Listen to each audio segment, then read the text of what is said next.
जिंदगी से बस यही गिला है मुझे, तू बहुत देर से मिला है मुझे। जीवन में सफल होना है, अच्छी बात है, फिर दबाव इतना न लें कि सफलता ज़िंदगी से बड़ी हो जाए। सफलता छोटी चीज़ है, ज़िंदगी बड़ी चीज़ है। आपको एज अ टीचर भी देखा है, एज अ मोटिवेशनल स्पीकर भी देखा है, एज अ फिलोसोफर भी देखा है। आप खुद को क्या मानते हैं? दुनिया को किताबों से ज़्यादा आँखों से सीखना है, कानों से सीखना है। केवल किताबें सब कुछ नहीं सिखाती। आपके लिए क्या ज़रूरी है, शार्प माइंड, हार्ड वर्क या फिर डिसिप्लिन? सबसे ज़्यादा ज़रूरी डिसिप्लिन है। कह रहा है शोरे दरिया से समंदर का सुकून, जिसमें जितना ज़र्फ है उतना ही वह खामोश है। वो पहचान कैसे हो कि हम किस चीज़ में अच्छे हैं, हमारा कहाँ इंटरेस्ट जा रहा है?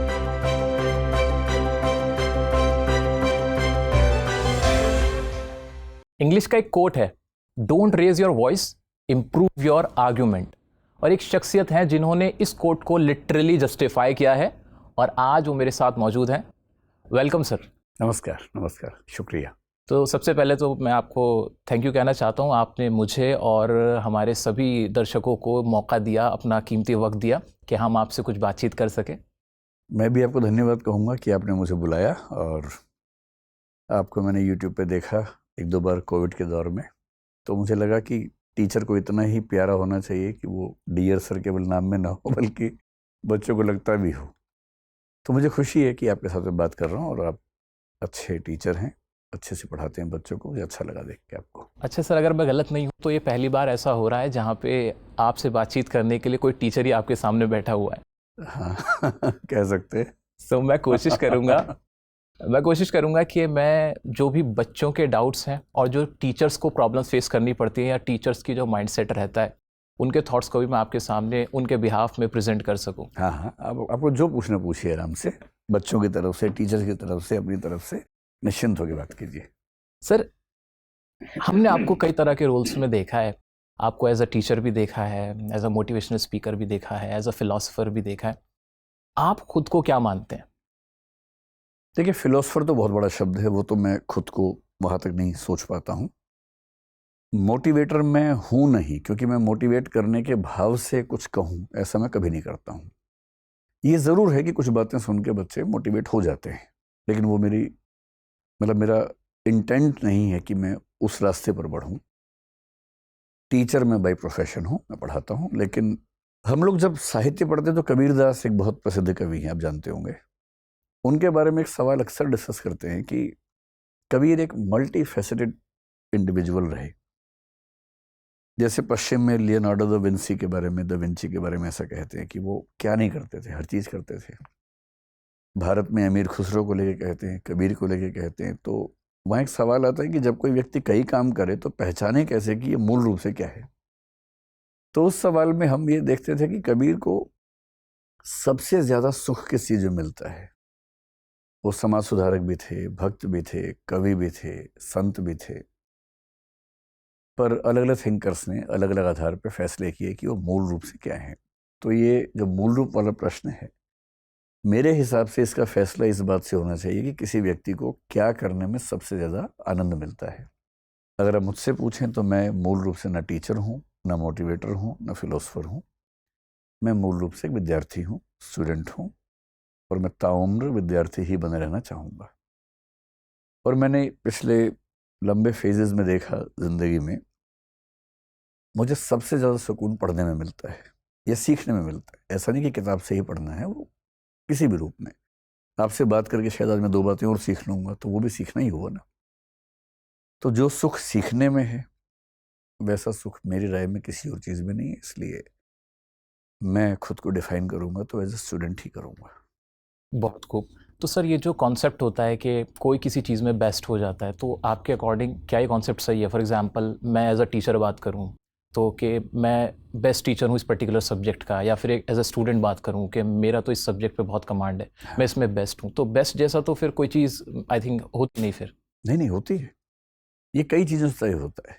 पहली बात ये कि आपकी जो पर्सनैलिटी है, देखिए एक चीज़ है आईक्यू, हमारा इंटेलिजेंस कोशेंट जिसको हम बोलते हैं। आईक्यू बहुत हद तक जेनेटिक होता है। ये हो सकता है कि हम बहुत मेहनत करके आईक्यू थोड़ा सा बढ़ा लें, लेकिन एक रेंज होती है आईक्यू की गिवन, उस रेंज के बाहर हम नहीं जा सकते। अगर मेरा आईक्यू बहुत अच्छा नहीं है तो मैं कुछ भी करके मैथमेटिक्स में शानदार व्यक्ति नहीं हो सकता हूँ। मैं रीजनिंग में, लॉजिक में, फिलॉसफी में, साइंस में बहुत गहराई नहीं छू पाऊंगा अगर मेरा आईक्यू बहुत अच्छा नहीं है। और मेरा आईक्यू अगर अच्छा है तो इसके पीछे मैं जिम्मेदार नहीं हूँ, मेरे पेरेंट्स और उनके पीछे की कई जनरेशन जिम्मेदार हैं, क्योंकि आईक्यू जेनेटिकली मुझे अच्छा मिल गया। ऐसे ही किसी किसी में म्यूजिकल इंटेलिजेंस जन्म से होती है। ए आर रहमान आप किसी को बना नहीं सकते, आप किसी को विराट कोहली या सचिन बना नहीं सकते जब तक उसके अंदर जो बेसिक जो कैपेबिलिटीज़ हैं आईक्यू के लेवल पर है, मोटर स्किल्स के लेवल पर हैं, वो जन्म से ना हो। तो यदि कोई व्यक्ति कहता है कि मैं मैथमेटिक्स में सबसे अच्छा हूँ, तो इसका मतलब है कि दो चीज़ों का मिक्स वहाँ पर हुआ। एक, उसका आईक्यू उसको परमिट करता है कि वो मैथमेटिक्स में डूब के पढ़ सके, मुश्किल सवाल सॉल्व कर सके। दूसरा, उसका जो इंटरेस्ट है, उसकी जो एटीट्यूड है कह सकते हैं, वो ऐसा है कि उसको मैथमेटिक्स करने में मज़ा भी आता है। तो जिस व्यक्ति का इंटरेस्ट और एबिलिटीज़ इक्विलिब्रियम पे होंगे वो अपनी फील्ड में बेस्ट होगा। ये बेसिक सी बात दुनिया भर में लागू होती है। हम कुछ चीज़ों में अच्छे हो सकते हैं पर हमें उसमें मज़ा नहीं आता। जैसे मुझे लगता है कि मैं वकील अच्छा हो सकता था, पर मेरा बहुत मन नहीं होता वकालत करने का। तो अगर मैं वकील बन भी जाता शायद मैं उतना ठीक से निभा नहीं पाता, क्योंकि मेरा मन नहीं लगता उसमें। फिर कुछ चीज़ें ऐसी हैं जहाँ शायद मेरा मन बहुत करता है पर मेरी एबिलिटीज़ उस लेवल की है नहीं, मैं वहाँ भी अच्छा परफॉर्म नहीं कर पाऊँगा। जहाँ मेरी एबिलिटीज़ और मेरा इंटरेस्ट मैच करेंगे वहाँ मेरी परफॉर्मेंस बेस्ट होगी। तो दुनिया में जो भी लोग शानदार काम कर रहे हैं, मेरे ख्याल से वो उस इक्विलिब्रियम पे हैं जहाँ उनकी एबिलिटीज़ और उनकी जो नीयत है या इंटरेस्ट है, रुचि है, हॉबी है, वो मैच कर जाती है। ऐसे ही व्यक्ति फिर नरेंद्र मोदी बनते हैं, अरविंद केजरीवाल बनते हैं, या सचिन बनते हैं, विराट कोहली बनते हैं, कोई भी दुनिया का महान व्यक्ति, विवेकानंद ऐसे ही व्यक्ति बनते हैं, कबीरदास बनते हैं, महात्मा गांधी बनते हैं। ये वही व्यक्ति बन सकता है जिसकी दोनों चीज़ें मैच कर रही हैं। तो सर सबसे ज़रूरी ये हुआ कि खुद को पहचानना सबसे इंपॉर्टेंट है, रादर देन बाकी लोग क्या कर रहे हैं, कि आपके अंदर किस चीज़ में इंटरेस्ट है, क्या आपकी कैपेबिलिटीज़ हैं, ये इंपॉर्टेंट है। बट सबसे ज़्यादा बच्चों को प्रॉब्लम इसमें आती है, मुझे बहुत सारे स्टूडेंट्स ये बोलते हैं कि हमें यही नहीं समझ में आता हम किस में अच्छे हैं।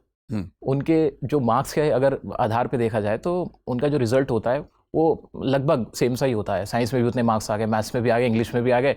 अब वो कंफ्यूज रहते हैं कि वो आगे अपना करियर किस चीज़ में परस्यू करें। तो वो पहचान कैसे हो कि हम किस चीज़ में अच्छे हैं, हमारा कहाँ इंटरेस्ट जा रहा है? देखिए, कुछ लोगों के साथ ये इशू बहुत ज़्यादा नहीं है, क्योंकि वो एक फील्ड में बाकी फील्ड्स की तुलना में काफ़ी अच्छे होते हैं। किसी किसी को मैथ्स में, देखिए नंबर आना तो एक सामान्य बात है। नंबर अच्छे आ गए 4 सब्जेक्ट्स में आपके, बहुत बड़ी बात इसलिए नहीं है कि इस समय सीबीएसई और बाकी बोर्ड्स कोशिश भी करते हैं कि बच्चों के नंबर इतने हों कि वो डिप्रेशन में ना चले जाएं, एंग्जाइटी में ना चले जाएं। नंबर से तो नहीं पहचानना चाहिए। नंबर से सिर्फ ये पता लगता है कि आपका एडमिशन कहाँ आगे चल के हो पाएगा, अगर वो भी हम CUET से पहले की बात करें तो। आप जब किसी विषय को पढ़ते हैं, उस विषय को पढ़ने में आनंद कितना मिल रहा है, ये इसकी मूल पहचान है। आनंद मिलने के साथ साथ ये भी है कि आप उसको कितना एक्सपर्टीज उस पर या मास्टरी कर पा रहे हैं। जिस विषय में आपकी मास्टरी हो पा रही है और आपको मज़ा भी आ रहा है, आप मान के चले कि वो आपका भविष्य होना चाहिए। पर दिक्कत ये कि किसी एक विषय से तय नहीं होता है स्कूल लाइफ में, वो कई विषयों का कॉम्बिनेशन बनता है। तो मेरी अपनी समझ ये है कि स्कूल लाइफ में 8वीं 9वीं 10वीं क्लास तक बहुत ये सब नहीं सोचना चाहिए कि हम किस फील्ड के लिए बहुत लायक हैं। एक मोटा मोटा आइडिया रखना चाहिए कि हमें साइंस की दुनिया पसंद है तो हम साइंस में जाएं। अगर हमें समाज को, मन को, धर्म को, दुनिया को समझने का बहुत मन करता है, भूगोल को, इतिहास को जानने का मन है, तो ह्यूमैनिटीज़ में जाएं। और अगर हमारा मन करता है कि हम बिजनेस की दुनिया को समझें, एंटरप्रेन्योरशिप में जाना है, स्टार्टअप करना है, तो बेहतर है कि कॉमर्स की दुनिया में या मैनेजमेंट की दुनिया में चले जाएं। इतना बेसिक सा है। दूसरी बात ये भी है कि दुनिया में जितने लोग सफल हैं, अगर आप लिस्ट बनाएं, मैंने ऐसा रिसर्च अभी किया नहीं, मैं करना चाह रहा हूँ, मैं अनुमान से कह रहा हूँ कि कम से कम 80% सफल लोग ऐसे हैं जो उस फील्ड में काम नहीं कर रहे जिस फील्ड की पढ़ाई की थी उन्होंने। इसलिए आपने ग्रेजुएशन किस विषय में किया, इस बात से आम तौर पर जीवन में बहुत फर्क नहीं पड़ता है। अनलेस कि आप डॉक्टर हैं, MBBS कर लिया आपने, अनलेस कि आप साइंटिस्ट हैं, आप एक फील्ड में गए, उसी में रिसर्च करते गए, तो 20% का स्कोप मैं छोड़ रहा हूँ। 80% के आसपास दुनिया के सबसे सफल लोग वो हैं जिन्होंने अपनी फील्ड अपनी पढ़ाई के बाद चुनी और चेंज करके चुनी। इसलिए ज़िंदगी में जो चीज़ काम आती है वो साइंस नहीं है, वो साइंटिफिक टेम्पर है। वो बिज़नेस की पढ़ाई नहीं है, वो बिज़नेस की समझ है, एक्यूमन है कि आपकी बिज़नेस करने की सेंस कितनी है। आपने हिस्ट्री या ज्योग्राफी पढ़ा 11वीं 12वीं में, बहुत मैटर नहीं करता। आप हिस्ट्री को महसूस कर पाते हैं, ये मैटर करता है एक उम्र के बाद। तो मैं बच्चों से ही कहना चाहूँगा कि स्टीरियोटाइप्स पे ना जाएं, दुनिया क्या कहती है उस पर ना जाएं। उनको साइंस, कॉमर्स, ह्यूमैनिटीज़ में जिसमें ज़्यादा ठीक लगता है जनरली वहाँ लें। अगर 2 फील्ड ठीक लगती हैं तो उनमें से जो उनके पेरेंट्स, उनके समाज, उनके दोस्त और सबकी राय बन के हो उसको लें, और इन फैसलों को जीवन का अंतिम फैसला ना मानें। ये फैसले बदल सकते हैं। मैं अपना एग्जांपल देता हूँ। मैंने 11वीं 12वीं क्लास में कॉमर्स, अकाउंटेंसी, इकोनॉमिक्स पढ़ा। ठीक पढ़ा, मैं बहुत सीरियस विद्यार्थी नहीं था, लेकिन मैं टॉपर था अपने स्कूल का, क्योंकि वो 1 महीने में पढ़ाई करके टॉप करना बहुत मुश्किल काम नहीं होता था। फिर मैंने बीए ऑनर्स हिस्ट्री में किया। पहले बीकॉम ऑनर्स में एडमिशन लिया DU में, फिर छोड़ दिया 2-3 महीने बाद कि IAS बनना है, तो हिस्ट्री ऑनर्स में BA में एडमिशन लिया। BA ऑनर्स के बाद मैंने MA हिंदी से किया, DU से ही। MPhil हिंदी से किया, PhD हिंदी से किया। बाद में फिर MS सोशियोलॉजी किया, MA मास कॉम किया, LLB किया। ये कोई फिक्स थोड़ा ना होता है। आपको जिस फील्ड में पढ़ने का मन है ज़िंदगी भर पढ़िए, क्या परेशानी है। लेकिन सर आमतौर पे जो बच्चों को प्रॉब्लम फेस करना पड़ता है, मैं इस वक्त बात कर रहा हूँ उन बच्चों की, उन फैमिलीज़ की जो कि वेल टू डू फैमिली से बिलोंग नहीं करते हैं, जी। जिनके लिए करियर का मतलब ही होता है अब पैसे कमाना, अपने परिवार को देखना। अब हमारा जनरल परसेप्शन ख़ासतौर से अभी फ़िलहाल तो यही है कि अगर कोई बहुत अच्छा पढ़ाई में बच्चा है तो साइंस लेता है, थोड़ा सा कम अच्छा है तो कॉमर्स लेता है, और जो बिल्कुल कुछ नहीं है वो आर्ट्स में चला जाता है। तो ये परसेप्शन माइंड में सबके रहता है, पेरेंट्स के भी रहता है, स्टूडेंट्स के भी रहता है। तो इसके बारे में आप क्या सोचते हैं कि उसको जब फैसला करना पड़े कि फाइनेंशियली वो कहाँ पे ज़्यादा स्टेबल है, कहाँ उसका ज़्यादा स्कोप है, तो वो साइंस की तरफ जा रहा होता है, और जहाँ उसको बहुत समस्याओं का सामना करना पड़ता है और अपना जो फेवरेट उसका फील्ड है वो उसको ड्रॉप कर देता है। देखिए, साइंस में नौकरियां ज़्यादा मिलती हैं, इसके 2 कारण हैं। आज से 10-15 साल पहले तक इंजीनियरिंग का ऑप्शन सबसे अच्छा माना जाता था। अगर थोड़ी सी गहराई में जाके बात करें, जब तक दुनिया में प्रोडक्शन कम था, डिमांड ज़्यादा थी, तो प्रोडक्शन इकोनॉमिक्स के सेंटर में था, और प्रोड्यूस करने के लिए इंजीनियर चाहिए थे बहुत सारे हमें।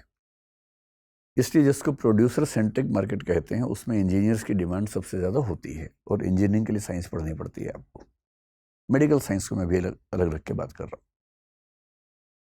आज का जो बाज़ार दुनिया का है, लगभग पहली बार वो स्थिति है जहाँ प्रोडक्शन ज़्यादा है, और अब कंजम्पशन को ग्रो करने के लिए हम कंज्यूमरिज्म के रास्ते पे जाते हैं। इसलिए आज की दुनिया में आप देखेंगे कि ज़्यादा वैल्यू MBAs की है, मार्केटिंग वालों की है, सेल्स वालों की है, क्योंकि आज चुनौती प्रोड्यूस करना नहीं है, आज चुनौती जो प्रोड्यूस हो गया है उसको बेचना है, उसे कस्टमर तक पहुंचाना है। कंपटीशन इतना ज़्यादा है, सर्विस सेक्टर केंद्र में आ गया है। सर्विस सेक्टर में इस बात का बहुत महत्व है कि आपका जो क्लाइंट है या कस्टमर है, वो बार बार सर्विस आपकी लेगा या नहीं लेगा। इसलिए एक बार सर्विस देके, एक बार कार बेच के आप पीछे हट सकते हैं, एक बार सर्विस देके पीछे नहीं हट सकते। आपको लगातार उस क्वालिटी को मेंटेन करना होता है। इस पूरे बाजार के सिनेरियो को अगर आप देखें, तो आप खुद भी देखते होंगे पिछले 10-15 साल में इंजीनियर्स की वैल्यू काफ़ी कम हो गई है। केवल कुछ अच्छे इंस्टीट्यूट्स IIT से पढ़े हैं, NIT से पढ़े हैं तो बात अलग है, नहीं तो उसकी वैल्यू कम है। हाँ, एक वैल्यू है कि अब कोडिंग और सॉफ्टवेयर की दुनिया बहुत प्रबल है, और जितना हम इन मशीनों पे जा रहे हैं, AI पे जा रहे हैं, मशीन लर्निंग पे जा रहे हैं, इसकी वैल्यू बढ़ती है। तो अगर आप साइंस में इतने अच्छे हैं कि आप AI, मशीन लर्निंग वगैरह पे जाने का मिजाज रखते हैं, तो साइंस बेटर है, ठीक बात है।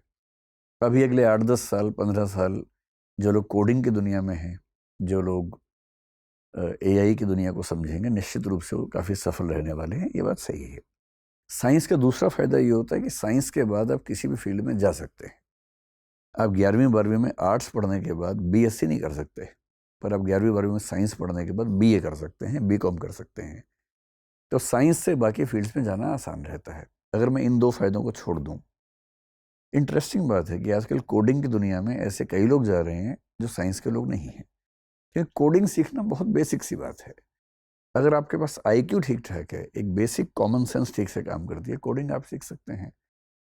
मुझे कल ही हमारे टेक्नोलॉजी के जो साथी हमारे यहाँ हेड हैं बता रहे थे कि आज से 10 साल पहले जो कोड लिखने में हमें लगभग 100-200 लाइनें लगती थी, अब वो कोड नई लैंग्वेज में 3 लाइन में लिखा जाता है। लगभग सारे बेसिक कोड चैट जीपीटी लिखता है आजकल, और एआई टूल्स हैं, आपको केवल उसको इम्प्रूव करना होता है। मेरी समझ ये कहती है कि दुनिया में कोडिंग जैसी कुछ चीज़ें छोड़ दें, कुछ डीप साइंस, इंजीनियरिंग, मैथ्स को छोड़ दें, बाकी फील्ड्स के लिए साइंस की ज़रूरत नहीं। और जो मिड लेवल जॉब्स हैं, और बल्कि सेल्स मार्केटिंग में जो हाई लेवल जॉब्स हैं, मेरे ख्याल से उसमें अगर आप साइंस के नहीं भी हैं तो आप इक्वली बेटर हो सकते हैं। ज़्यादा ज़रूरत सॉफ्ट स्किल्स की है। बेहतर है कि आप अपनी पर्सनैलिटी को ठीक से देख लें कि आप किस फील्ड में अच्छे हो सकते हैं। अगर आपको गुणा भाग समझ में आता है तो बेहतर है कि आप सीए करें, कॉमर्स की पढ़ाई करें। सीए नहीं तो सीएस कर लें। और सीए की दुनिया में भी कम काम थोड़ना है। ऑडिट की दुनिया इतनी बड़ी है, और जैसे जैसे हमारी इकॉनमी ग्रो कर रही है, स्टार्टअप्स बढ़ रहे हैं, उसी अनुपात में वेंचर कैपिटलिस्ट बढ़ेंगे।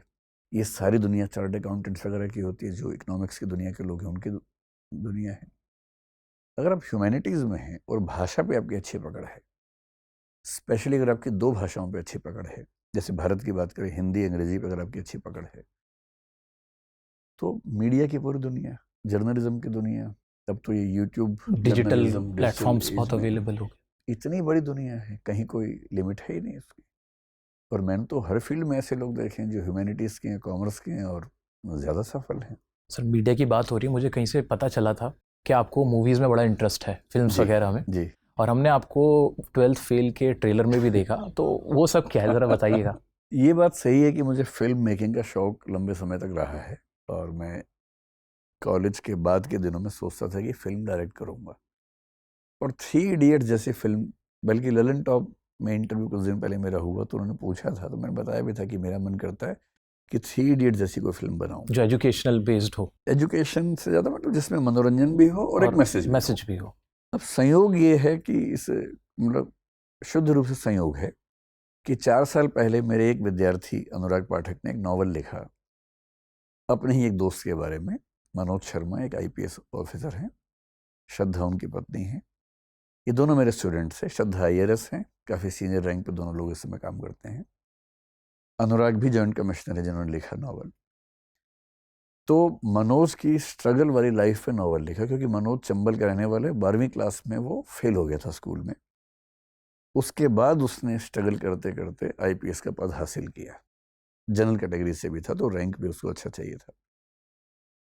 श्रद्धा आईआरएस बनी उसके अगले साल। अनुराग उनका साथी था। तो अनुराग के मन में आया कि मैं एक नॉवल लिखूं मनोज की लाइफ के बारे में। उसने पहले भी नॉवेल्स वगैरह लिखे हुए थे, तो उन तीनों की इच्छा थी कि मैं भी उसमें कंट्रीब्यूट करूं। तो मैंने उसकी एडिटिंग की, नॉवल की भूमिका लिखी। ये 4 साल पहले की बात है, 2019 के आसपास की बात है। फिर जब वो नॉवल छपा तो हमने एक सेमिनार किया उसके बारे में। वो नॉवल काफ़ी, मतलब हिंदी के सबसे सुपरहिट नॉवेल्स में पिछले कुछ समय के रहा। कोविड के दौर में वो नॉवल कुछ फिल्मकारों के हाथ में पड़ा। उनमें से एक फिल्मकार विधु विनोद चोपड़ा हैं, जो 3 इडियट्स के प्रोड्यूसर भी थे। अभी बहुत सरप्राइज़ की बात है, मुझे ये आइडिया था कि उस नॉवल पे कई फिल्मकार सोच रहे हैं, और विधु विनोद चोपड़ा उस पर शायद ज़्यादा सीरियस हैं। तो कोविड के दिनों में एक बार जब ये ओमिक्रॉन बोलते थे ना, उसको ओमिक्रॉन जब चल रहा था, तो तब मेरे पास मनोज का फ़ोन आया कि सर, विधु सर फिल्म बनाने के मूड में हैं और वो एक बार आपसे बात करना चाहते हैं। तो मेरे लिए ये ऐसा था जैसे किसी, मतलब बहुत गरीब आदमी के पास फ़ोन आया कि मुकेश अंबानी आपसे बात करना चाहते हैं। कोई फिल्म का सपना देखने वाला आदमी, उसको कोई ये कहे कि विधु विनोद चोपड़ा आपसे बात करना चाहते हैं। प्यासे को पानी मिल गया। प्यासे को पानी नहीं, प्यासे को पूरा मतलब समुद्र मिल जाए, ऐसा कुछ। तो फिर हमारी शाम को बात हुई, वीडियो कॉल हुआ, 1-1.5 घंटे बात हुई। तो उन्होंने ये कहा कि हमने स्क्रिप्ट, मतलब हम काम कर रहे हैं और नॉवल को स्क्रिप्ट में कन्वर्ट किया है, कुछ चेंजेस भी हुए हैं। हम ये चाहते हैं कि आप स्क्रिप्ट सुपरवाइज़र बन जाएं फिल्म के, जिसका काम ये होता है कि स्क्रिप्ट को चेक करना कि वो ऑथेंटिक है या नहीं, ये सब चीज़ें। तो मैं खुशी खुशी तैयार हो गया। मुझे लगा छोटा सा काम है, कर लेंगे। पर खैर वो काम काफ़ी लंबा था, वो मैं कभी और विस्तार में समझाऊंगा। काफ़ी चैलेंजिंग काम था, और शुरू में ये तय नहीं था, बल्कि ऐसा कोई प्लान था ही नहीं कि मैं उसमें एक्ट करूंगा। उसमें कैरेक्टर है मेरा ही, विकास सर के नाम से कैरेक्टर है। तो पहले 2-3 एक्टर्स के नाम पे बात चल रही थी, हमारी कुछ बात भी उनसे हुई थी कि वो एक्ट करेंगे। बड़े एक्टर्स हैं, हमारे अच्छे मित्र भी हैं वो लोग। पर अंत में मुझे नहीं पता क्या हुआ, विधु सर ने ये कहा कि मैं चाहता हूँ कि एक्टिंग आप खुद ही करें। तो ये बड़ा इंटरेस्टिंग था, मुझे रोल प्ले करना था, अपना ही रोल प्ले करना था, तो फिर मैंने किया और बड़ा इंटरेस्टिंग है। तो उस फिल्म में 3-4 सीन ऐसे हैं जिसमें मेरी भूमिका है और बस हो गया। तो सर कैसा लग रहा है अपना ही रोल प्ले करना? एक बात तो मैं दावे से कह सकता हूँ कि आप एक्टिंग बेस्ट करोगे जिस तरह से आप बाकी चीज़ करते हो, तो एक्टर्स की भी अब छुट्टी होने वाली है, हमें इस बात का पूरा भरोसा नहीं है। नहीं नहीं, ये मेरी शायद पहली और आखिरी फिल्म है, क्योंकि मेरा वो शौक है नहीं कि फिल्म बनाऊं। हालांकि विजू सर ने मुझे कई बार ये बात कही, बल्कि जब मैं उस फिल्म में काम करने के लिए तैयार हुआ, मैंने उनसे ये कहा कि मेरे लिए ये मौका सीखने का है दरअसल, क्योंकि आपकी संगत में रह के जितना सीख पाऊंगा उतना कहीं और नहीं सीख पाऊंगा। तो मेरे लिए सबसे बड़ा लालच ये है कि मैं आपके साथ रहूंगा, इस बीच में सीखूंगा। उनके साथ मैं मतलब सैकड़ों घंटे इस बीच में रहा हूँ और हम लोगों ने हज़ारों बार बातचीत की होगी शायद, और मतलब वो मुझे छोटे भाई की तरह ट्रीट करते हैं। और तो उनकी जो गहराई है फिल्म मेकिंग को लेकर, 40-45 साल का अनुभव है, तो वो एक एक वाक्य में दिखता है। तो ये ज़रूर है कि इस पूरे प्रोसेस में पिछले 2-3 साल में मुझे फिल्म मेकिंग की बुनियादी समझ हो गई है।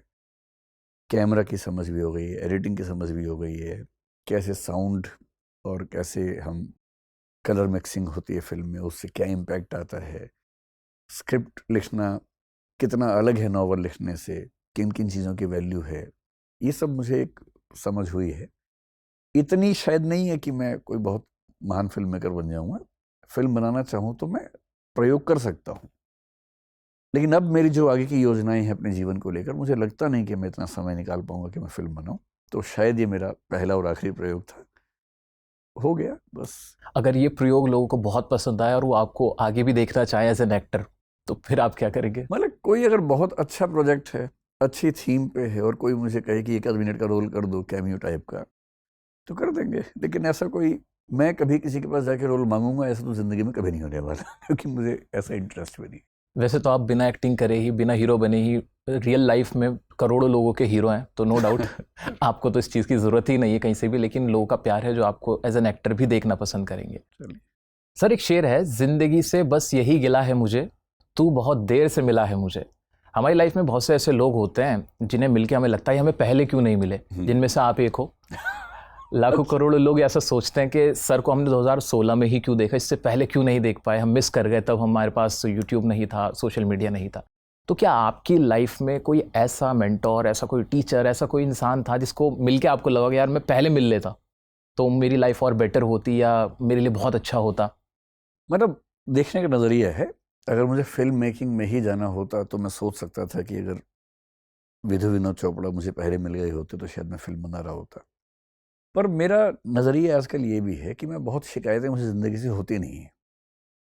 मुझे लगता है कि हर व्यक्ति की ज़िंदगी एक अलग पैकेज है और उस पैकेज के हिसाब से जीवन मिल जाता है। तो मैं बहुत गिला रखता नहीं हूँ जीवन से। साहिर की एक गज़ल है, मैं ज़िंदगी का साथ निभाता चला गया, हर फिक्र को धुआं में उड़ाता चला गया। उसमें एक बड़ी अच्छी पंक्ति है। मतलब एक तो ये है कि जो मिल गया उसी को मुकद्दर समझ लिया, जो ना मिला उसको भुलाता चला गया। एक तो ये है ही। अब जैसे फिल्म में इस उम्र में कर रहा हूँ, किसी के मन में आ सकता है काश पहले मिल गया होता। मुझे सच में आज तक के मन में नहीं आया। मुझे लगता है ठीक है, क्योंकि फिल्म मेकिंग नहीं कि तो मैं जो कर रहा हूँ वो भी ठीक ही कर रहा हूँ। अगर मैं प्रॉपर IAS में होता शायद वहाँ भी ठीक ही कर लेता। तो वो सब गिला है नहीं। और इस गज़ल का जो आखिरी शेर है जो मुझे सबसे नज़दीक है, गीता में एक कंसेप्ट आता है स्थित प्रज्ञ का, जिसका मतलब है कि जीवन में सबसे बड़ी सफलता ये है कि जब आप गम और खुशी, सुख और दुख के बीच बैलेंस करने की स्थिति में आ जाए। आपको सुखों से बहुत उछलने का मन ना करे, दुखों से बहुत बेचैनी छटपटाहट ना हो।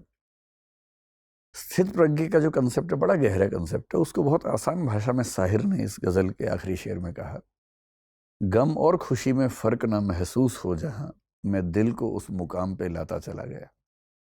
तो मैं काफ़ी हद तक, पूरा तो खैर कौन हो पाएगा, लेकिन मेरा स्वभाव शायद ऐसा हो गया कि मुझे बहुत अब फ़र्क पड़ता नहीं है। मैं फ़िल्म में हूँ, अच्छा लगता है, मेरे घर के लोग मुझसे ज़्यादा खुश हैं, उन सब के लिए बहुत बड़ी बात है। मुझे भी अच्छा लगता है।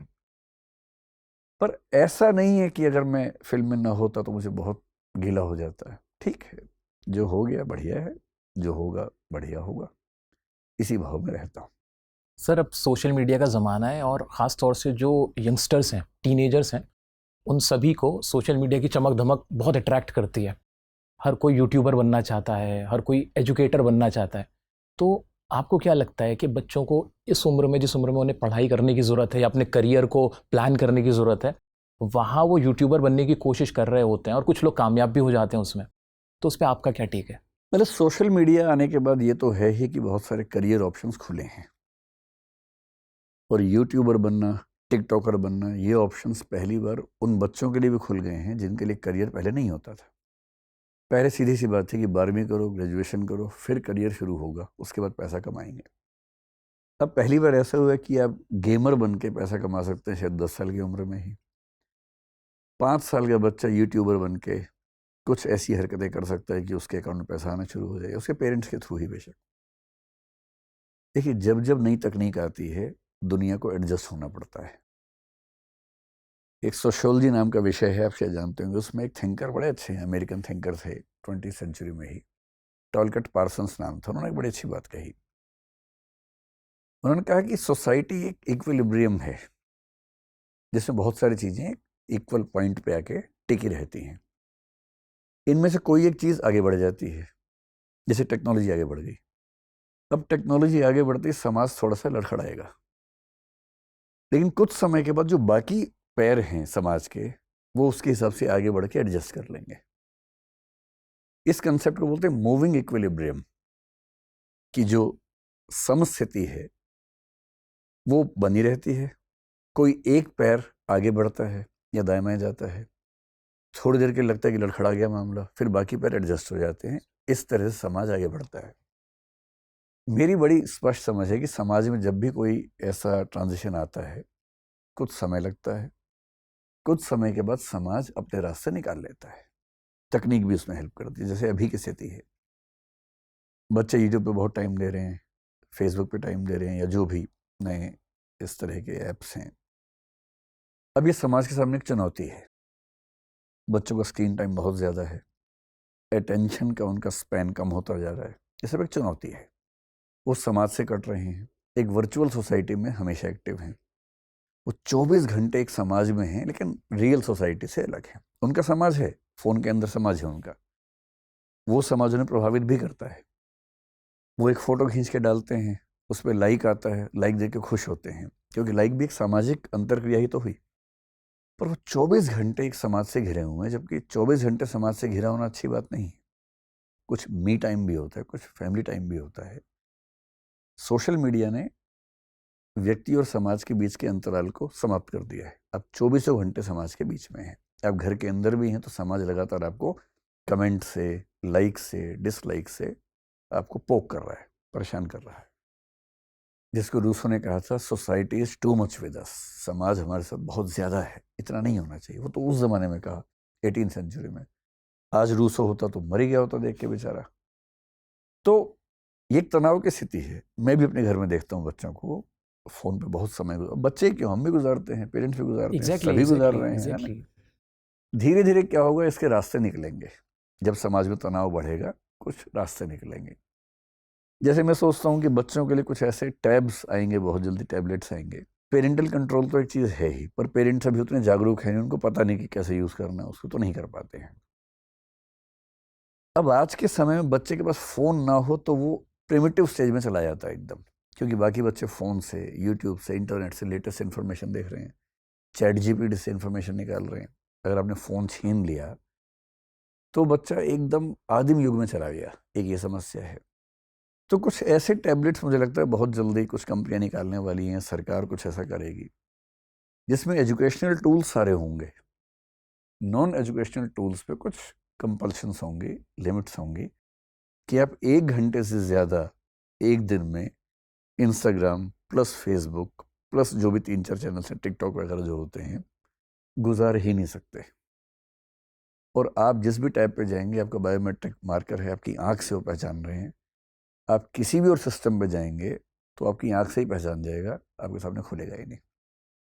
कुछ ऐसे मैकेनिज्म, मैं रफ एक आइडिया बता रहा हूँ, ब्लूप्रिंट है ये। ब्लूप्रिंट है, लेकिन ऐसा कुछ ना कुछ होगा और ये मूविंग इक्विलिब्रियम होना ही होना है, हमेशा होता है, अब भी होगा। अच्छा, अभी के लिए हम ये सजेस्ट कर सकते हैं क्या कि अगर हम इस जो पढ़ाई भी कर रहे हैं, कोई क्लास भी कर रहे हैं, तो वो मोबाइल की जगह रादर देन अगर हम लैपटॉप से पढ़ें या लैपटॉप ज़्यादा यूज़ करें तो वहाँ शायद कम ऑप्शंस होते हैं डिस्ट्रैक्शन के। ये बात ठीक है, लेकिन लैपटॉप बहुत कम लोगों के पास है। जैसे जैसे आप लोअर इकोनॉमिक सिचुएशन की तरफ जाएंगे, फ़ोन तो हर घर में फिर भी मिल जाएगा, सेकेंड हैंड ही सही 2-3 हज़ार का मिल जाता है आजकल स्मार्टफोन, अगर आप किसी ऐसी मार्केट से लें। इतना लगभग हर व्यक्ति अफोर्ड कर सकता है। कोई गांव का आदमी, छोटा किसान, मजदूर, रिक्शा चलाने वाला, उसकी इच्छा है कि उसके बच्चे पढ़ें और उसको पता लगे कि ऑनलाइन पढ़ सकते हैं। फ़ोन खरीदते ही उसके सारे काम सॉल्व हो जाते हैं, लैपटॉप से नहीं होते हैं, और लैपटॉप उतना सस्ता मिलेगा भी नहीं। टैबलेट से भी उसके काम सारे सॉल्व नहीं हो रहे हैं। तो ऐसे बहुत सारे हाउस होल्ड्स हैं जहां अंत में फ़ोन पे ही काम करना पड़ेगा। तो कुछ ऐसा मैकेनिज्म जो फ़ोन को एक ऐसी डिवाइस में कन्वर्ट कर दे बच्चे के लिए कि उसका मिसयूज ना करे। सबसे बड़ी बात, बच्चों को सिखाना ही पड़ेगा। अंततः जो मोटिवेशन अंदर से आता है उसका कोई मुकाबला नहीं है, और जिस दिन किसी बच्चे को समझ में आ जाता है कि उसके हित में है कि मोबाइल का कम इस्तेमाल करे और करे तो कैसे करे, तो वो समझदार बनता है। थोड़ा मुश्किल होता है उस उम्र के बच्चों को समझदार बनाना, लेकिन मैंने ये फील किया कि हर बच्चे के अंदर एक चिंगारी लगती है, उसकी उम्र थोड़ी कम ज़्यादा होती है। कोई 10 साल में सीरियस हो जाता है, कोई 15 में, कोई 18 में होता है, लेकिन एक उम्र में बच्चे सीरियस हो जाते हैं। बस बहुत दबाव बना के करेंगे तो कभी सीरियस नहीं होंगे। थोड़ा उनको मोटिवेट करके उन्हीं की भाषा में, उन्हीं के स्तर पे जाके समझाना ज़्यादा अच्छा तरीका है। सर, एक स्टूडेंट के तौर पे, एक टीनेजर के तौर पे जिसने ये सपना देखा है कि उसे यूपीएससी करना है, हाँ, तो जब वो ये बात अपने दोस्तों में कहता है, अपने रिलेटिव में कहता है, तो उस पर पहले से ही एक एक्स्ट्रा बर्डन और प्रेशर हो जाता है कि एक बड़ा एग्ज़ाम है, बड़े एग्ज़ाम की प्रिपरेशन का सपना देख रहे हो, पता नहीं होगा कि नहीं। तो ऐसे बच्चे के लिए क्या सही रास्ता है कि पहले तो वो ये पहचान कर सके कि मैं इस लायक हूँ, क्या मैं क्रैक कर सकता हूँ कि नहीं। सेकंड, उसके बाद वो क्या एग्ज़ाम होता है, कैसे एग्ज़ाम होता है, कितने फेजेस में एग्ज़ाम होता है, वो कैसे पता करे, और जो ये एक्स्ट्रा बर्डन उसके आसपास क्रिएट हो जाता है उसको कैसे दूर करे। पहली बात तो है कि ढिंडोरा पीटने से बचना चाहिए, है ना। आप क्या करने वाले हैं उसकी सुगबुगाहट किसी को क्यों अंदाज़ा लगे, केवल आपके पेरेंट्स को अंदाज़ा हो। और पेरेंट्स में इतनी गहराई होनी चाहिए कि वो बच्चे की बात को अपने तक रख सकें, किसी को ना बताएं। क्यों किसी को बताना कि मैं ये कोई भी तैयारी मैं क्यों कर रहा हूँ, मन बताइए, अवॉइड कीजिए, अपने मन में सोचिए, तैयारी कीजिए। उसका बेस्ट। ज़्यादा दबाव इसलिए कि हम ढिंढोरा बहुत पीट देते हैं, बाद में जब नहीं हो पाता तो फिर सामाजिक आलोचना हम झेल नहीं पाते हैं। और ट्रोलिंग आजकल तो जिस लेवल पे होती है सोशल मीडिया में, कितने लोग ट्रोल करेंगे बाद में, कहना बड़ा मुश्किल है। तो बचना चाहिए, कहने से बचना चाहिए। तो मोटिवेशनल लोग आमतौर पे कहते हैं कि मेहनत चुपचाप करो, सफलता आपकी तहलका मचा दे, शोर मचा दे। वो जो अप्रोच है वो ज़्यादा ठीक है। दूसरा, आईएएस का एग्ज़ाम मतलब कौन कर सकता है, तो ये एग्ज़ाम सबसे मुश्किल प्रतीत होने वाला एग्ज़ाम है। सबसे मुश्किल एग्ज़ाम है नहीं। कुछ बेसिक स्किल्स अगर आपकी ठीक हैं, जैसे आपका आईक्यू ठीक हो, मतलब रीजनिंग के सवाल आप कर पाते हो, भाषा आपकी ठीक पकड़ हो, अंग्रेजी में, हिंदी में, दोनों में कम से कम एक भाषा में अच्छी पकड़ होनी चाहिए। अगर आपकी लिखने की क्षमता ठीक है, आप जैसे एक निबंध आपने पढ़ा या अखबार में लेख पढ़ा, उस लेख की समरी अगर आप 200 शब्दों में लिख पाते हैं ठीक से, आपकी लैंग्वेज ठीक है, आपके शब्द ठीक हैं, फ्लो ठीक है भाषा का, अभ्यास से हो जाता है। थोड़ा सा पहले से ठीक है तो और अच्छी बात है। तो ये बहुत मुश्किल एग्ज़ाम नहीं है। सर, मैंने देखा है कि जो आईएएस या फिर यूपीएससी एग्ज़ाम क्रैक कर रहे होते हैं उनमें ज़्यादातर ऑलरेडी प्रोफेशनल्स होते हैं, बहुत सारे डॉक्टर्स, इंजीनियर्स। सो क्या ये एक तरीका हो सकता है कि पहले आप कोई प्रोफेशन अपना कंप्लीट कर लो, एक अपना करियर के लिए एक सेफर साइड रख लो और उसके बाद अटेम्प्ट करो। हाँ, ये भी ठीक है। मेरे ख्याल से जब आप ग्रेजुएशन की तैयारी कर रहे होते हैं या ग्रेजुएशन में होते हैं, मान लीजिए कोई एमबीबीएस में है या बीटेक में है या बीबीए है, कोई भी ऐसा कोर्स है, कितना भी मुश्किल कोर्स हो, चाहे एमबीबीएस ही क्यों ना हो, मैं जिन बच्चों से बात करता हूँ जो एमबीबीएस कर चुके हैं, अक्सर मैंने देखा है कि वो दिन में 1 से 2 घंटे निकाल सकते हैं उसके साथ में। तो आप कोई डिग्री करते हुए साथ में 1-2 घंटे रोज़ भी अगर पढ़ते रहें उसके लिए, तो ग्रेजुएशन ख़त्म होते होते आप उस स्थिति में होते हैं कि 6 महीने और पढ़ के आप एग्ज़ाम दे सकते हैं। और नहीं तो फिर ये कि ग्रेजुएशन करने के बाद 1 साल ठीक से लगाइए, 1 डेढ़ साल लगाइए, उसके बाद एग्ज़ाम दीजिए। तो जैसे बाकी एग्ज़ाम्स मुश्किल हैं वैसे ये भी मतलब ऐसा कोई अलग से मुश्किल नहीं है। आप केवल नंबर्स पे ना जाएं कि 12 लाख लोगों में से 200 का होता है, सब बेकार की बातें हैं।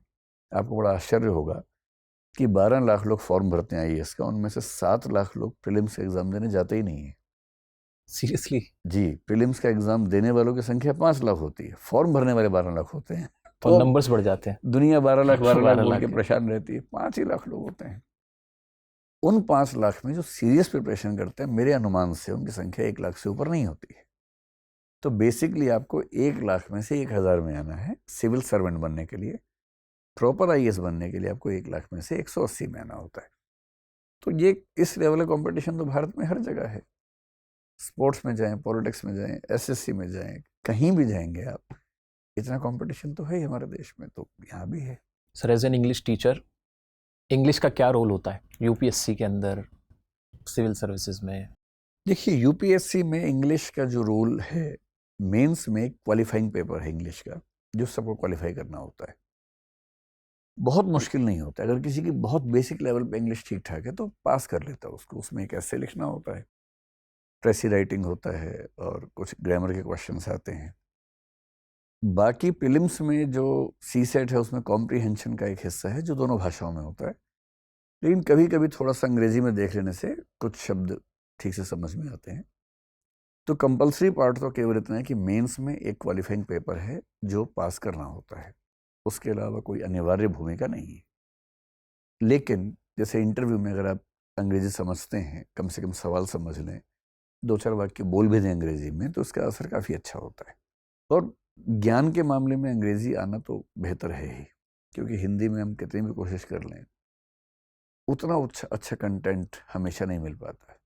तो अंग्रेजी आए तो बेनिफिट्स हैं, लेकिन अनिवार्यता की जहाँ तक बात है वो केवल एक क्वालिफाइंग पेपर वाली अनिवार्यता है।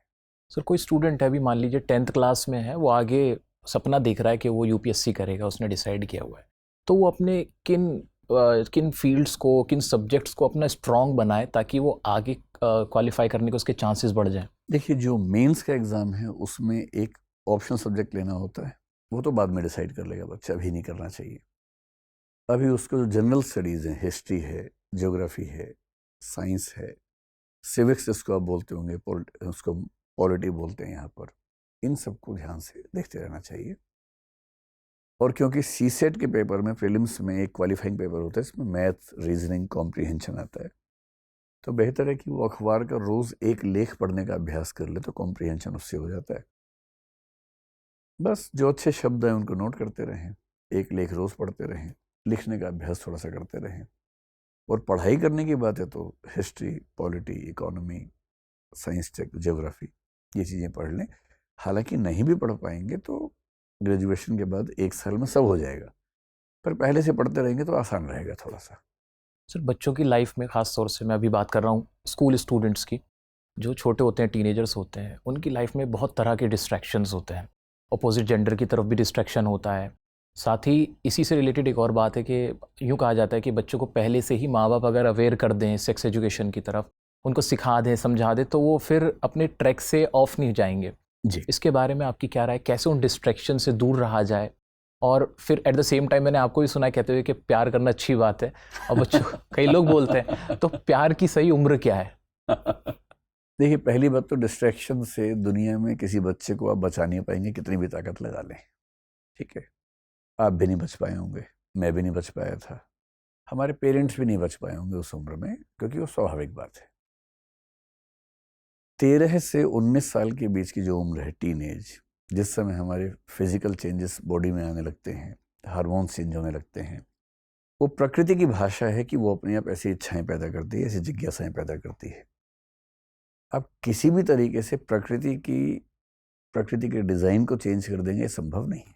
वापस इसलिए अगर 13 से 19 साल के बच्चे दूसरे सेक्स को लेकर जनरली थोड़ा सा डिस्ट्रैक्टेड होते हैं या अट्रैक्शन फील करते हैं उनको लेकर, तो पहले तो टीचर्स को, पेरेंट्स को ये समझ लेना चाहिए कि वो बच्चे ठीक हैं, वो अपराधी नहीं है, वो दोषी नहीं है, वो ठीक है। सामान्य स्थिति है। अपना बचपन एक बार याद कर लेना चाहिए तो फिर भरोसा जम जाता है, क्योंकि पेरेंट होना बड़ा चैलेंजिंग काम है। और अक्सर पेरेंट्स की दिक्कत ये है, मतलब मैं ही पेरेंट हूँ, मैं भी अपने ऊपर भी इसको एडमिट कर रहा हूँ, हम अक्सर ये भूल जाते हैं कि हम खुद कैसे थे उस उम्र में, और हम बच्चों से ऐसी उम्मीदें करते हैं कि वो भगवान बन जाए, जबकि हम वैसे नहीं थे, वो हमारे ही बच्चे हैं। स्वाभाविक है कि कुछ तो हम जैसे होंगे ही होंगे, और जो प्राकृतिक जीवन है उसके विरोध में आप उनसे उम्मीदें करेंगे तो व्यर्थ की बात है। अब दो रास्ते हैं डिस्ट्रैक्शन रोकने के। एक रास्ता ट्रेडिशनल रास्ता है कि लड़कों का स्कूल अलग, लड़कियों का स्कूल अलग, कोएड एजुकेशन खत्म कर कोएड दो। ना हो। एक ऑप्शन है, कई लोग ऐसा मानते हैं कि इससे डिस्ट्रैक्शन रुक जाती है। इससे ये है कि आपके सामने ऐसे मौके कम हैं, तो कुछ मामलों में ठीक भी लगता है कि भाई ऐसा व्यक्ति है ही नहीं जिसको देख के डिस्ट्रैक्शन होगा, तो आप पढ़ाई में लगे हुए हैं। मेरी व्यक्तिगत राय है कि इस रास्ते से कुछ समय के लिए आप बेशक मैनेज कर लें, पर अंततः आप बच्चों को कुंठित बना देते हैं, और फ्रस्ट्रेशन होना, कुंठाओं का शिकार होना, कॉम्प्लेक्सेस से भरे होना ज़्यादा बुरी और बात कहीं ना कहीं फिर उनकी पर्सनैलिटी भी उस तरह से डेवलप नहीं पर्सनैलिटी हो में पाती, डिसऑर्डर्स होते हैं और वो सहज हो नहीं पाते। सहज नहीं हो पाती। मैं यहाँ तक मानता हूँ कि कोई व्यक्ति भविष्य में रेपिस्ट हो सकता है या नहीं, इसकी कुछ हद तक कोरिलेशन इस बात से भी है कि उसका एक्सपोजर दूसरे जेंडर से कितना रहा है। कितना रहा है। मैं एक सामान्य रूप से हाइपोथेसिस है मेरा, मैं दावा नहीं कर रहा हूँ, रिसर्चेस पे होनी चाहिए। मेरा हाइपोथेसिस है कि जो बच्चा बचपन से कोविड में ठीक से पढ़ा हो, कोविड का मतलब जहाँ बातचीत होती है, संवाद होता है, उस स्कूल के बच्चों के रेपिस्ट होने की संभावना कम होगी, सोशल फैब्रिकेशन बेटर है, क्योंकि उसके लिए लड़की अजूबा नहीं है। अजूबा नहीं, exactly. लड़की के लड़का अजूबा नहीं है, वो दो मित्र हैं, करेक्ट, बात करते हैं, हर तरह की बात करते हैं, तो अनावश्यक रूप से इंटरेस्ट एक दूसरे में नहीं है। उतना है जितना सामान्य रूप से होना चाहिए, पर ऐसी कुंठाएं नहीं है कि पागलपन हो जाए, हवा क्रिएट नहीं दीवानापन किया हो हुआ जाए, कि हवा क्या नहीं है। है।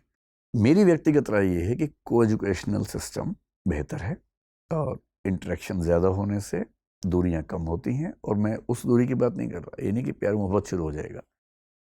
जो लड़का बचपन से लड़कियों के साथ क्लास में पढ़ता है, या जो लड़की बचपन से लड़कों के साथ क्लास में पढ़ती है, उसे इमोशनली एक्सप्लॉइट करना लगभग इम्पॉसिबल हो जाएगा, क्योंकि उसने दुनिया में एक ही लड़की को नहीं देखा है कि उसकी हर बात में वो दीवाना हो जाएगा। उसने 50 लड़कियों से बात की हुई है, उसे फर्क ही नहीं पड़ता है। शायद किसी एक आध व्यक्ति के प्रति उसके मन में अट्रैक्शन आएगा, बाकी किसी लड़की को देख के उसको ऐसा भाव ही नहीं आएगा, न लड़की के मन में लड़के को देखकर भाव आएगा। और साथ में ये भी ज़रूरी है कि हम इस बात को समझें, एक शब्द है सेक्स एजुकेशन, जिसको लेकर भारत के लोग बहुत परेशान हो जाते हैं। मेरी व्यक्तिगत राय हमेशा से ये है कि उस पर हमें ध्यान देना चाहिए। 2-3 लेवल्स पे समझने की ज़रूरत है। आज से 100 साल पहले का देखिए, महात्मा गांधी के दौर में हम देखते हैं कि 13 साल की उम्र के आसपास शादियां हो रही हैं, उनकी भी शादी उस उम्र के आसपास हो गई है। 13 का बच्चा पहली बार अपनी बॉडी में चेंजेस फील कर रहा है, उसी समय उसकी शादी भी हो गई है, बल्कि उससे थोड़ा पहले ही हो गई लड़की के मामले में। तो हार्मोनल चेंजेस के साथ साथ लगभग शादियां हो रही थी। डिस्ट्रैक्शन का बहुत स्कोप था नहीं उस जमाने में। लड़कियां स्कूल भी नहीं जा रही थी, तो उनकी सहेलियां भी उस तरह से नहीं थी, इंटरेक्शन भी कम था, एक्सपोजर भी कम था। आज दुनिया भर में एक्सपोजर बढ़ रहा है, शादी की एवरेज उम्र बढ़ती जा रही है, जो बड़े शहरों में तो 25-30 के आसपास से पहुंच गई है। फिर जो सेक्सुअल कंटेंट है या इस तरह की चीज़ों की जानकारी है, वो मिलने की उम्र कम होती जा रही है। आप कितना भी कोशिश कर ले, बच्चों को इंटरनेट पे ऐसी चीज़ें ढूंढने से रोक नहीं पाएंगे, क्योंकि तकनीकी तौर पर वो आपसे ज़्यादा समृद्ध होते हैं, ज़्यादा इनोवेटिव होते हैं। तो बच्चों को इन्फॉर्मेशन पहले पता लग गई, इसलिए वो प्री मैच्योर हो रहे हैं। जो हरकतें आज से 50 साल पहले शायद 17 साल का बच्चा करता होगा, वो आज 13 साल का बच्चा करता है। शादी की उम्र बढ़ते बढ़ते 28-30 तक चली गई है। बीच में एक लंबा फेज ऐसा है जब बच्चे में सेक्सुअल ओरिएंटेशन बहुत ज़्यादा है, लेकिन उसको कुछ पता नहीं है। लड़कियों के मामले में फिर भी हम देखते हैं कि जो शादी के पहले देखेंगे महिला संगीत होता है, ऐसे कुछ प्रोविजंस हैं जहां माताएं, बड़ी बहनें अपनी बहनों को कुछ कुछ ऐसी चीज़ें बता देती हैं। लड़कों के मामले में फैमिली के अंदर स्कोप नहीं के बराबर है।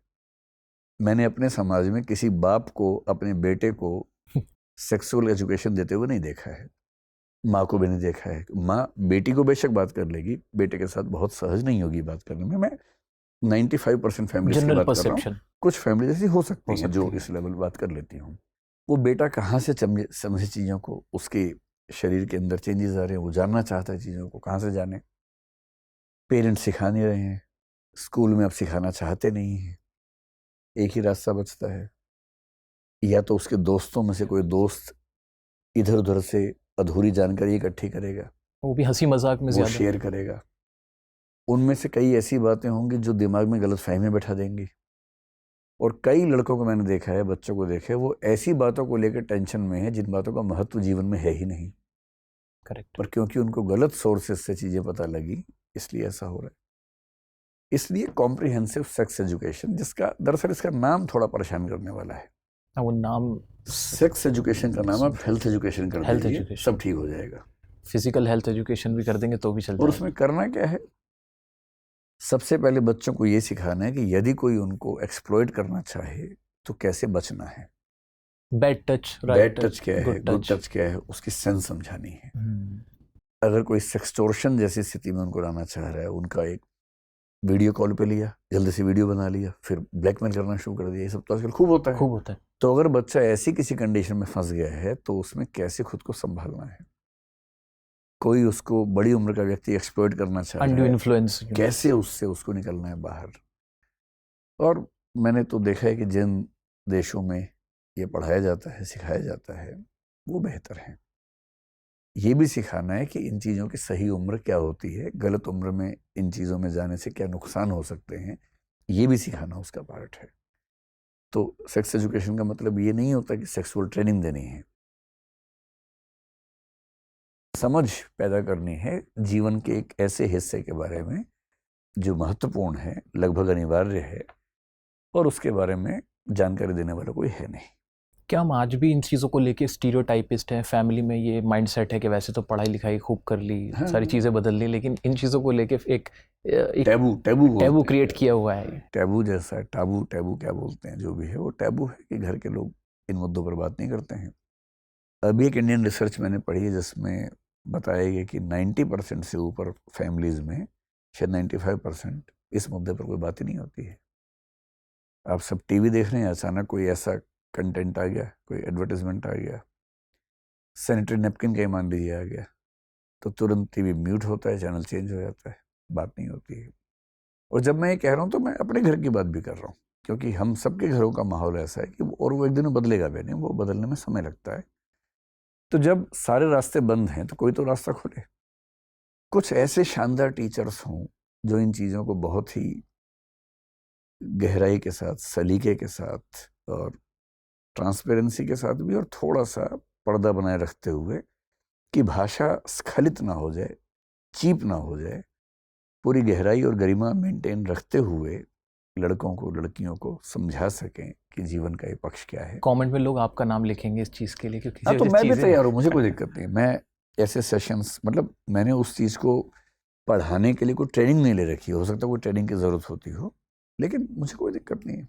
13 से 19 साल के बच्चों को बैठा के उनको ये बातें बता पाना, इसमें कौन सी ऐसी बड़ी बात है। आउट ऑफ द कॉन्टेक्स्ट पूछ रहा हूँ, लेकिन सर एक बात मुझे भी जाननी है, ये आपके फेस पे इतना सुकून, इतनी ठहराव कहाँ से, कैसे आया?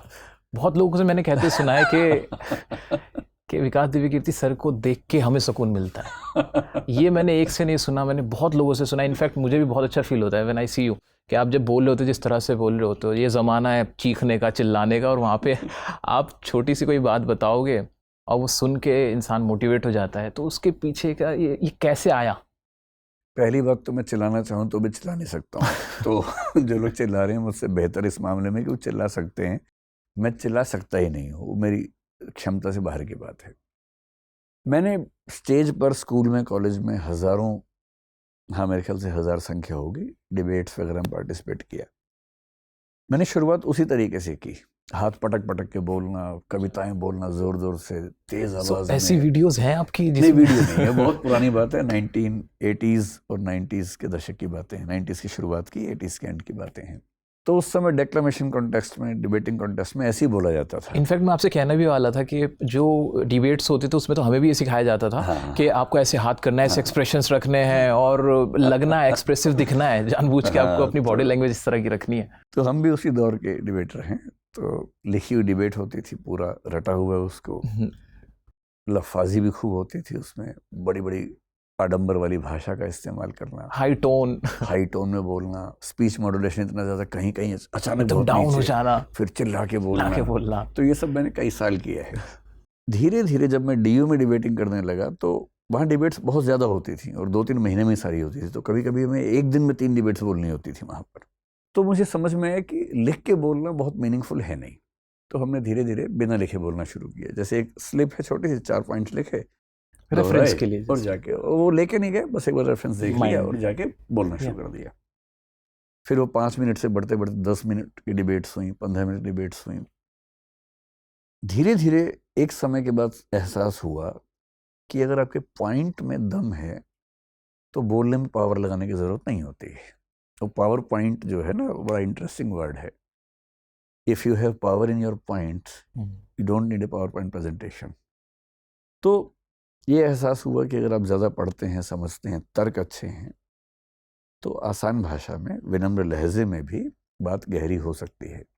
और लहजा नर्म रहे तो ज़्यादा बेहतर होता है।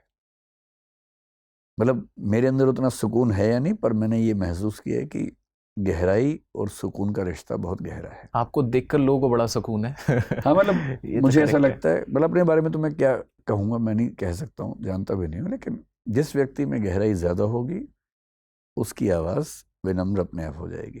तो विद्या ददाति विनयम वाला जो कंसेप्ट है, या एक शेर है, कह रहा है शोरे दरिया से समंदर का सुकून, जिसमें जितना ज़र्फ है उतना ही वह खामोश है। बहुत खूब।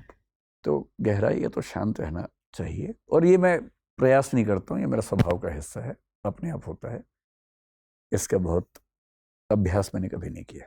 आज अगर बात करें, बच्चों से लेकर बड़े तक कंपटीशन का ज़माना है, हर किसी के अंदर जेलसी, ग्रजेस या फिर कंपैरिजन एक फैक्टर है। स्पेशली मैं स्टूडेंट्स की बात कर रहा हूँ कि अगर मेरा फ्रेंड नीट कर रहा है या फिर मेरा फ्रेंड यूपीएससी कर रहा है तो मैं भी करूँगा। हमने देखा है अभी रिसेंट टाइम्स में बहुत सारे स्टूडेंट्स सुसाइड कर लेते हैं। अभी रिसेंट न्यूज़ है, एक स्टूडेंट ने सुसाइड कर लिया और उसके बाद उसके फादर ने सुसाइड कर लिया। अच्छा, हाँ, रिसेंट न्यूज़ है। सो ये सुन के बड़ा दुख होता है, लेकिन मुझे लगता है इसके पीछे फैक्टर वही होता है जैसे आपने कहा कि आप खुद को पहचान नहीं पाते कि आप उस चीज़ को बिलोंग करते हो क्या नहीं, और आप ट्राई करते हो। तो इस चीज़ को कैसे कंट्रोल करें जहाँ ये कंपैरिजन आता है, ये जेलेसी फैक्टर ह्यूमन नेचर है, इसको ख़त्म नहीं किया जा सकता, कर्टेल किया जा सकता है। हाँ। तो उसका क्या एक वे हो सकता है जो सभी स्टूडेंट्स और बड़े लोग सब फॉलो करें? मतलब कंपैरिजन तो अनिवार्य है, हम उससे बच नहीं सकते। बहुत इंटरेस्टिंग बात है कि हमारे सीखने समझने की प्रक्रिया में कंपैरिजन एक बेसिक पॉइंट होता है। अगर मैं बुद्धिज्म की भाषा में कहूँ तो उन्होंने कंसेप्ट दिया, अपोहवाद कहते हैं, जिसका मतलब है, एक संस्कृत में वाक्य आता है, तद भिन्न भिन्नत्वम, जिसका मतलब ये होता है कि मैं किसी भी चीज़ को इसी रूप में समझ सकता हूँ कि वह बाकी चीज़ों से भिन्न कैसे है। How is something different from other things is the way of thinking and understanding and comprehending. तो कंपैरिजन तो आप कुछ भी देखेंगे, आप काले को समझ ही नहीं सकते जब तक सफ़ेद के साथ ना देखें। तो सफ़ेद और काला दिखेगा तो फिर कुछ बताने की ज़रूरत नहीं है, समझ में आ जाएगा। इसलिए हमारी जो कॉन्शियसनेस है वो कंपैरिजन कर करके ही समझती है। ये कॉमन बात है, इसमें कोई खास बात नहीं। असली बात है उस कंपैरिजन को कितना अपने दिल पे लेना है और कंपैरिजन कैसे करना है। एक और इंटरेस्टिंग बात है, ह्यूमन कॉन्शियसनेस को जब स्टडी करते हैं तो उसमें एक बात मानी जाती है, कई लोगों ने मानी, जो मेरे प्रिय एक दार्शनिक सार्त्र हैं, उन्होंने इस पर काफ़ी फोकस किया। आप साइकोलॉजी में कंसेप्ट पढ़ेंगे, मिसिंग टाइल सिंड्रोम बोलते हैं उसको। मिसिंग टाइल सिंड्रोम का मतलब ये होता है कि एक प्रयोग किया गया, एक स्विमिंग पूल बनाया एक बड़े अच्छे कंस्ट्रक्टर ने, सुंदर टाइल्स लगाई उसमें, साफ पानी भरा, पूरे पूल में टाइल्स लगी हैं, एक छोटी सी टाइल की जगह खाली छूट गई है क्योंकि टाइल कम पड़ गई या जानबूझ के नहीं लगाई। अब फिर कई लोगों को बुलाया कि अब देखिए इस पूल को। अब वो आए, देखा क्या पूल है, और सब कह रहे हैं यार बस एक वो तुमने खाली छोड़ दिया। इंटरेस्टिंग बात है कि 999 टाइल्स मिलकर भी उनको उतना सुकून नहीं दे पा रही जितनी बेचैनी उस एक टाइल के न होने से हो रही है। क्योंकि ह्यूमन कॉन्शियसनेस की प्रॉब्लम है कि जो नहीं है उस पर दिमाग ज़्यादा जाता है, जो है उस पर दिमाग कम जाता है। और ये एक्सपेरिमेंट यही साबित करने के लिए हुआ भी था। तो इस कॉन्शियसनेस के भरोसे रहेंगे और सोशल मीडिया के दौर में रहेंगे तो दिमाग फट जाएगा, स्वाभाविक सी बात है। इससे बचने का एक ही तरीका है, कॉन्शियसनेस को ट्रेन करना इसके रिवर्स। कैसे? कि मेरे पास क्या नहीं है ये तो मुझे रात दिन लोग बता रहे हैं, आसपास के लोग भी बता रहे हैं।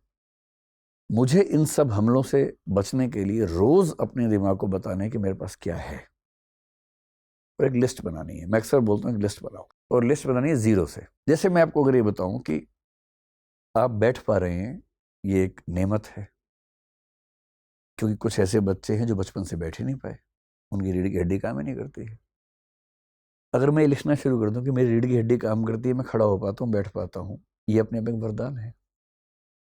मैं चल पाता हूँ, ये एक वरदान है।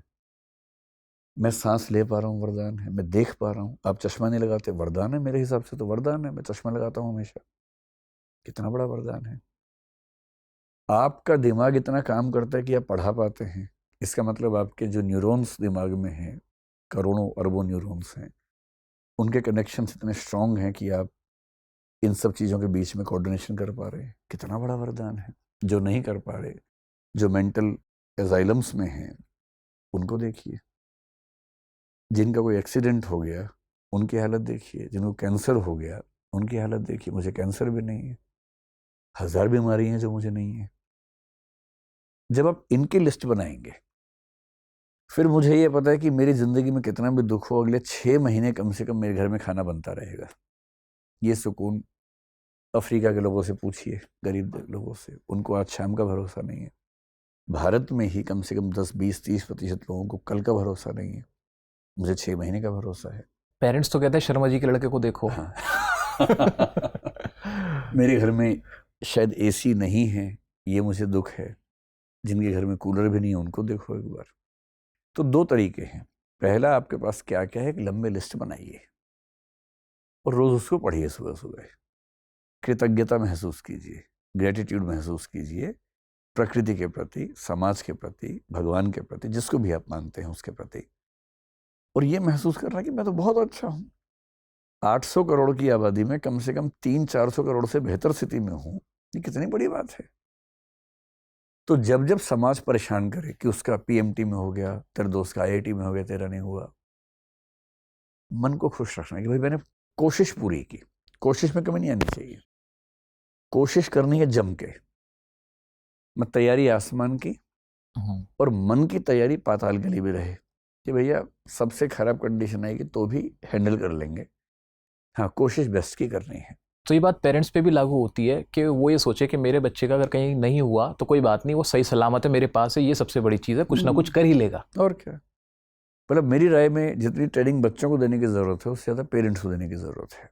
पेरेंट्स की सबसे बड़ी दिक्कत क्या है कि वो जो जीवन में खुद नहीं कर पाते, वो सारा बच्चे पर थोप देते हैं, बिना ये समझे कि उसका स्वधर्म क्या है, उसकी अपनी नेचर क्या है, स्वभाव क्या है, उसकी रुचि किस में है, उसका एप्टीट्यूड या उसका इंटेलिजेंस का लेवल किस चीज़ के लिए बेहतर है। कुछ कुछ वैसा है कि आप मछली को ज़बरदस्ती पेड़ पर चढ़ाना सिखा रहे हैं और वो पानी उसको दे ही नहीं रहे कि पानी में तैर ले। पेरेंट्स की दिक्कत इसलिए है कि वो बाकी पेरेंट्स से घिरे हुए हैं। पेरेंट्स में जितना कंपटीशन है उतना बच्चों में आपस में नहीं है, पेरेंट्स में ज़्यादा है। इसलिए एक अच्छे पेरेंट को सबसे पहले अपने अंदर ये क्षमता अर्जित करनी होगी कि मैं बाकी पेरेंट्स के दबाव में नहीं आऊँगा। मुझे एक इंग्लिश का चैप्टर याद आ रहा है, should wizard hit the mommy. उसमें यही बात कही गई थी, क्या बच्चे को क्या करना चाहिए उसका फैसला वो खुद करे या पेरेंट्स करें। पेरेंट्स एडवाइज़र के रोल में हों, लेकिन अंतिम फैसले बच्चे अपने हिसाब से लें, ज़्यादा ठीक है। या बच्चों की पूरी बातें सुनने समझने के बाद मित्र के रूप में पेरेंट्स उनको हेल्प करें, वहाँ तक ठीक है। पेरेंट होने का मतलब ये भी नहीं कि बच्चे को छोड़ दिया ऐसे ही, मतलब उसके फैसलों में पार्टिसिपेट तो करना ही करना है, लेकिन वो पार्टिसिपेशन इम्पोज करने के लेवल पर ना हो, फैसिलिटेट करने के लेवल पर हो, ये ज़रूरी है। और ऐसा हो तो, वरना क्या होता कि बच्चे सफ़र होने के बाद भी, जैसे आपने बच्चे को मार मार के बना दिया इंजीनियर, बन भी गया, नौकरी मिल गई, अंदर से खुश नहीं है। कुछ नहीं। वो ज़िंदगी भर ना तो नौकरी से न्याय कर पाएगा, ना पेरेंट्स के साथ कभी भी उनका वैसा बच्चा बन के जी पाएगा जैसा उसको होना चाहिए, क्योंकि उसको हमेशा मन में लगेगा कि इन्हीं लोगों ने मेरी ज़िंदगी ख़राब की है। और एक अच्छे पेरेंट का पर्पस क्या होना चाहिए? कि उनका बच्चा खुश रहे। बच्चे की खुशी। अगर बच्चे की खुशी से बड़ा कुछ भी है उनके मन में, तो फिर अच्छे पेरेंट होने का जो दावा है छोड़ देना चाहिए। और बच्चे एक उम्र के बाद कुछ ना कुछ कर लेते हैं। और आजकल तो जितने ऑक्यूपेशंस हैं, ऑक्यूपेशनल डाइवर्सिफिकेशन या व्यवसायों का वैविध्य जितना आज है, उतना दुनिया के इतिहास में कभी नहीं हुआ। हर बच्चे के लिए कोई ना कोई रास्ता है, बस वो चिंगारी जब उसके अंदर आएगी, थोड़ा सा आगे बढ़ेगा, कर लेगा।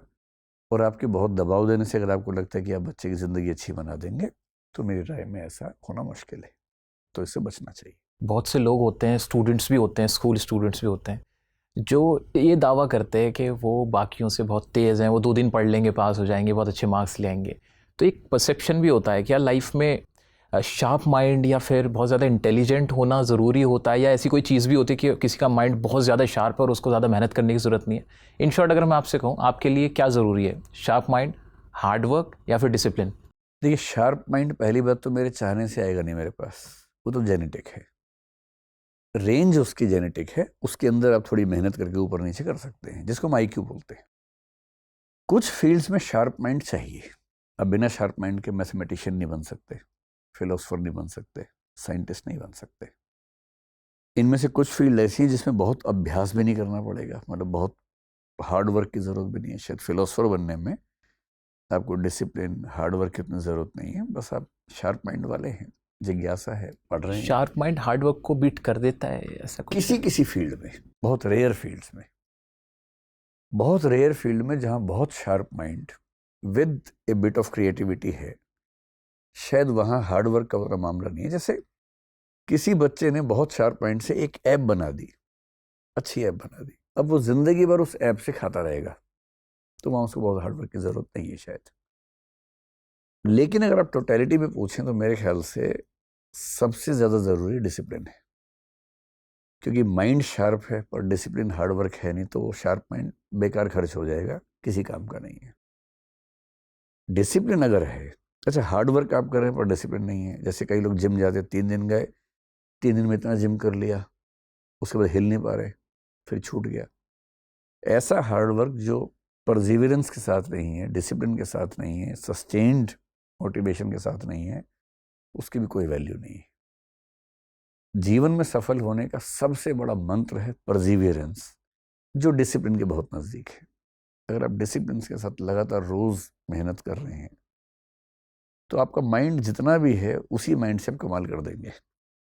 और दुनिया में जितने सफल लोग हैं, मेरी राय में उनमें से 80-90% की सफलता का सबसे बड़ा फैक्टर परसिवियरेंस और डिसिप्लिन है।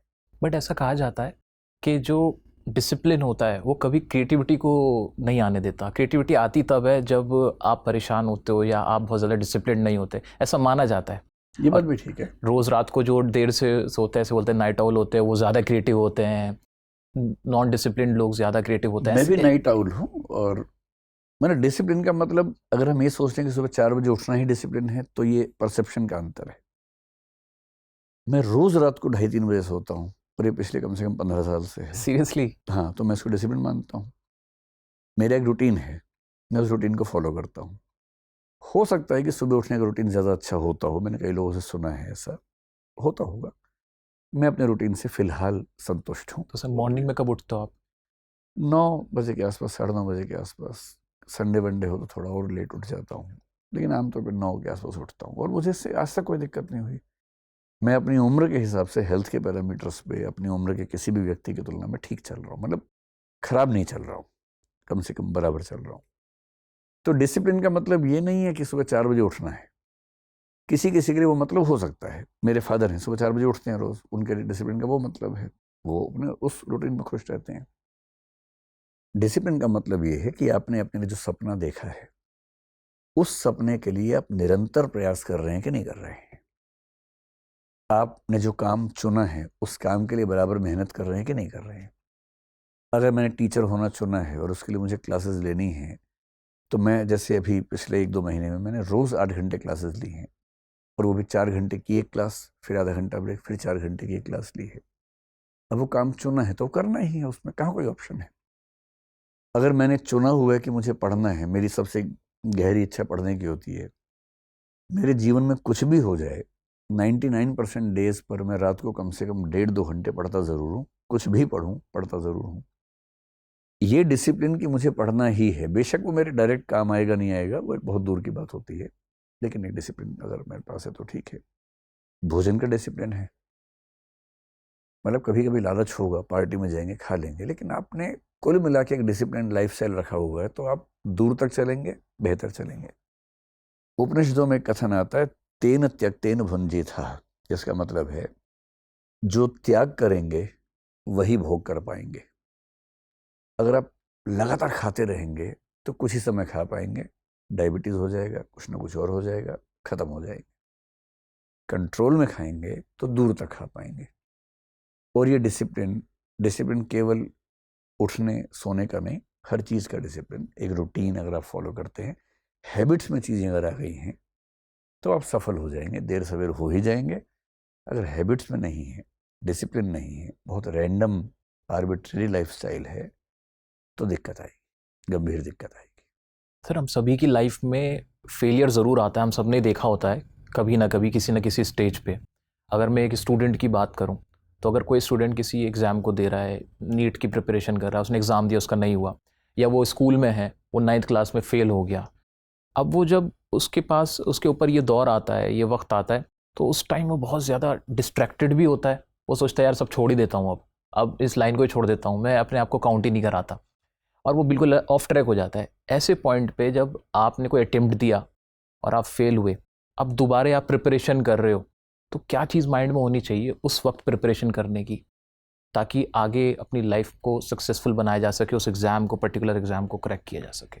मतलब फेलियर को फेलियर नहीं समझना चाहिए। पहली बात तो ये है कि जब भी आप फेल होते हैं, आप कई चीज़ें सीखते हैं उसमें। जैसे एडिसन के बारे में कहते हैं कि जब उसने 1000 बार बल्ब का प्रयोग किया और फेल होता गया और बाद में सफल हुआ, तो उसने बड़ी अच्छी बात कही कि मैं 1000 बार फेल नहीं हुआ, मैंने 1000 बार ये समझा कि इस तरीके से बल्ब नहीं बनेगा। एग्जैक्टली। तो हर फेलियर अगर आप ठीक से सीखें तो बहुत कुछ सिखा के जाता है।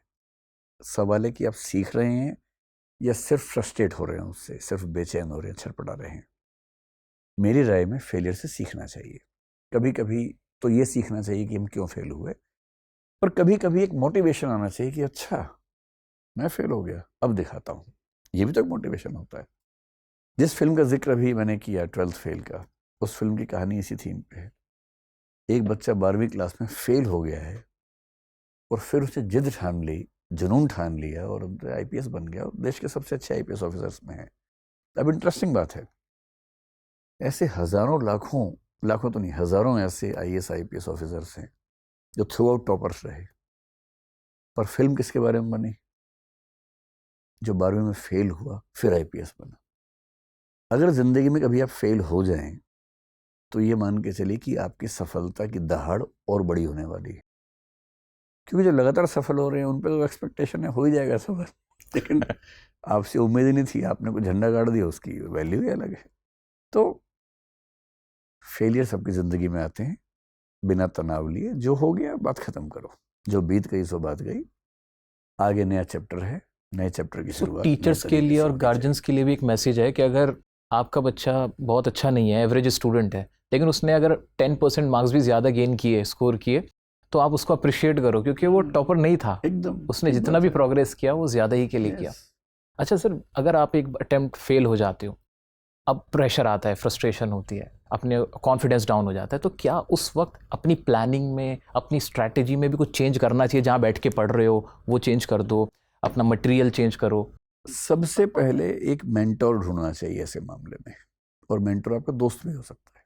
कोई ऐसा व्यक्ति आपके आसपास जिसमें 2 गुण हो, एक उस परीक्षा के बारे में वो आपसे बेहतर जानता हो, दूसरा दिल का इतना साफ हो कि आपको ठीक बात बताने को तैयार हो और आपके राज को राज रखने को तैयार हो, ढिंढोरा ना पीटे कि ये तो फेल हो जाता है, मेरे पास आता है।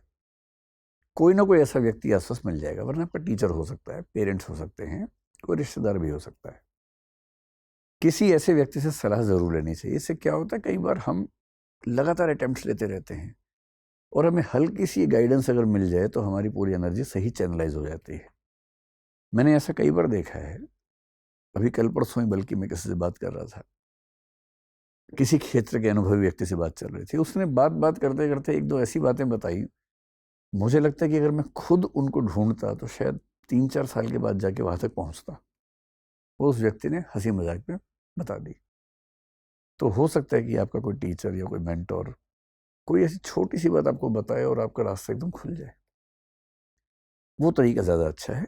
और पेरेंट्स को विशेष रूप से मैं कहूँगा कि अगर बच्चा कभी फेल हो जाए, उसको मोटिवेट करें, परेशान ना करें, क्योंकि सबसे ज़रूरी है कि बच्चा है, उसके बाद है कि बच्चा सफल हुआ। जितना स्ट्रेस बच्चों पर है, ऐसा ना हो कि आपके दबाव से बच्चा गलत कदम उठा ले। सर एक शेर है, जहाँ जाएगा अपनी रोशनी फैलाएगा, किसी चिराग का अपना मकान नहीं होता। एकदम ठीक बात। ये शेर मुझे लगता है किसी टीचर के लिए बहुत सही बैठता है। लेकिन आजकल क्या है, हम भी देख रहे हैं, आप भी देखते हो कि टीचर्स से ज़्यादा ट्यूटर्स हो चुके हैं, प्राइवेट ट्यूटर्स, जो कि ऑनलाइन भी पढ़ा रहे हैं, ऑफलाइन भी पढ़ा रहे हैं। अब वो इतना पढ़ लिख कर एज अ ट्यूटर अपना करियर परस्यू करते हैं। तो क्या ये करियर, या बच्चे बहुत देख के खुश होते हैं, बहुत ज़्यादा अट्रैक्ट होते हैं कि यार फैसिनेट होते हैं कि ये भी एक करियर ऑप्शन हो सकता है मेरा, तो क्या ये एक सही डायरेक्शन है कि नहीं? भारत की स्थिति को अगर देखें, हमारे देश में जितने ज़्यादा बच्चे हैं उन सबको पढ़ना है। सरकार एजुकेशन पे सीरियस होती हुई लगातार नज़र आ रही है। तो सीधी सी बात है कि टीचर्स का करियर तो एक सेफ और अच्छा करियर है ही। तो one of the safest careers के रूप में टीचिंग को देखा जाना चाहिए। दूसरा, हमारे समाज में टीचर्स का सम्मान थोड़ा कम है, जो शर्मिंदगी की बात है। थैंकलेस जॉब है। नहीं, विकसित देशों में आप देखेंगे टीचर्स का बड़ा सम्मान बहुत है। सम्मान है। अच्छा वेतन, अच्छा सम्मान, सब कुछ है, क्योंकि वो इस रूप में देखते हैं कि ये टीचर समाज की नई पीढ़ी को बनाने वाला व्यक्ति है, तैयार कर रहे हैं। हमारे समाज में ऐसा परसेप्शन नहीं है। उसमें टीचर्स की भूमिका भी कम नहीं है। उन्होंने भी, जो विशेष रूप से सरकारी टीचिंग की दुनिया में है, ऐसा परसेप्शन बना दिया, अपने निकम्मेपन से परसेप्शन बनाया है बहुत बना लोगों दिया। ने। कुछ लोग शानदार काम करते हैं, बहुत लोग काम नहीं करते हैं, तो उससे परसेप्शन बन गया ऐसा। तो जिम्मेदारी केवल समाज की थोड़ा ना है, उस प्रोफेशन के व्यक्तियों की भी है। अब क्या हुआ है, सोशल मीडिया के आने से एक नई चीज़ जो घटी है, जो आपके साथ हुई, जो संयोग से मेरे साथ भी हुई। पहली बार टीचर्स को समाज ने एक सम्मानित व्यक्ति के रूप में देखना शुरू किया। मैंने पहले भी होता था, लेकिन बहुत कम लोगों को।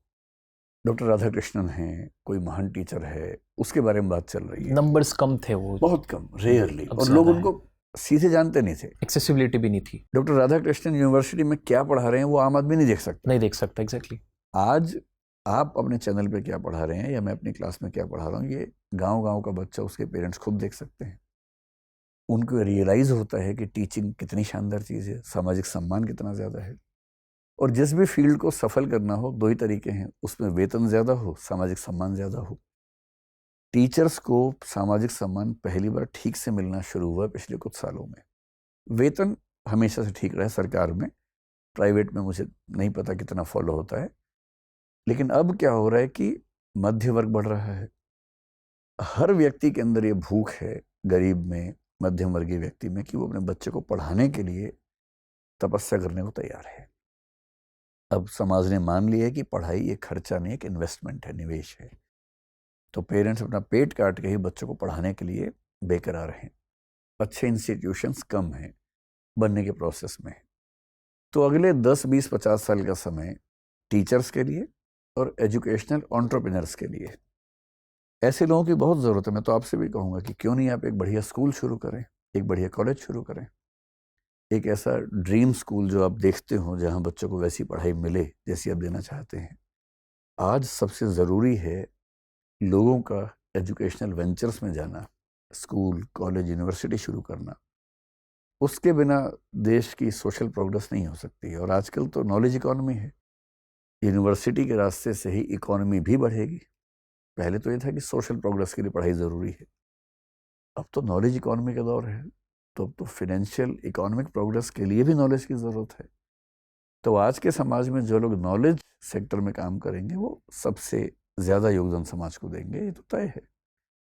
और इसलिए लोग टीचर बनना चाह रहे हैं, तो ये एक अच्छा संकेत है, शुभ संकेत है। बिल्कुल सर, आपके मार्गदर्शन में ज़रूर एक स्कूल की शुरुआत करने की कोशिश करेंगे।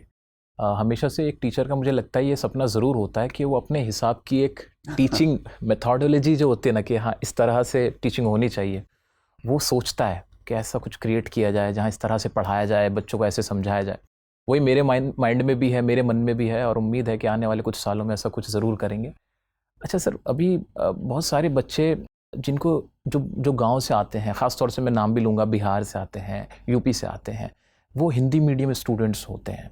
और जहाँ तक आपकी बात है, आप भी हिंदी मीडियम बैकग्राउंड से आते हैं, लेकिन आपकी हिंदी शानदार है, वाकई बहुत शानदार हिंदी है, लेकिन साथ साथ आपकी इंग्लिश भी बहुत अच्छी है।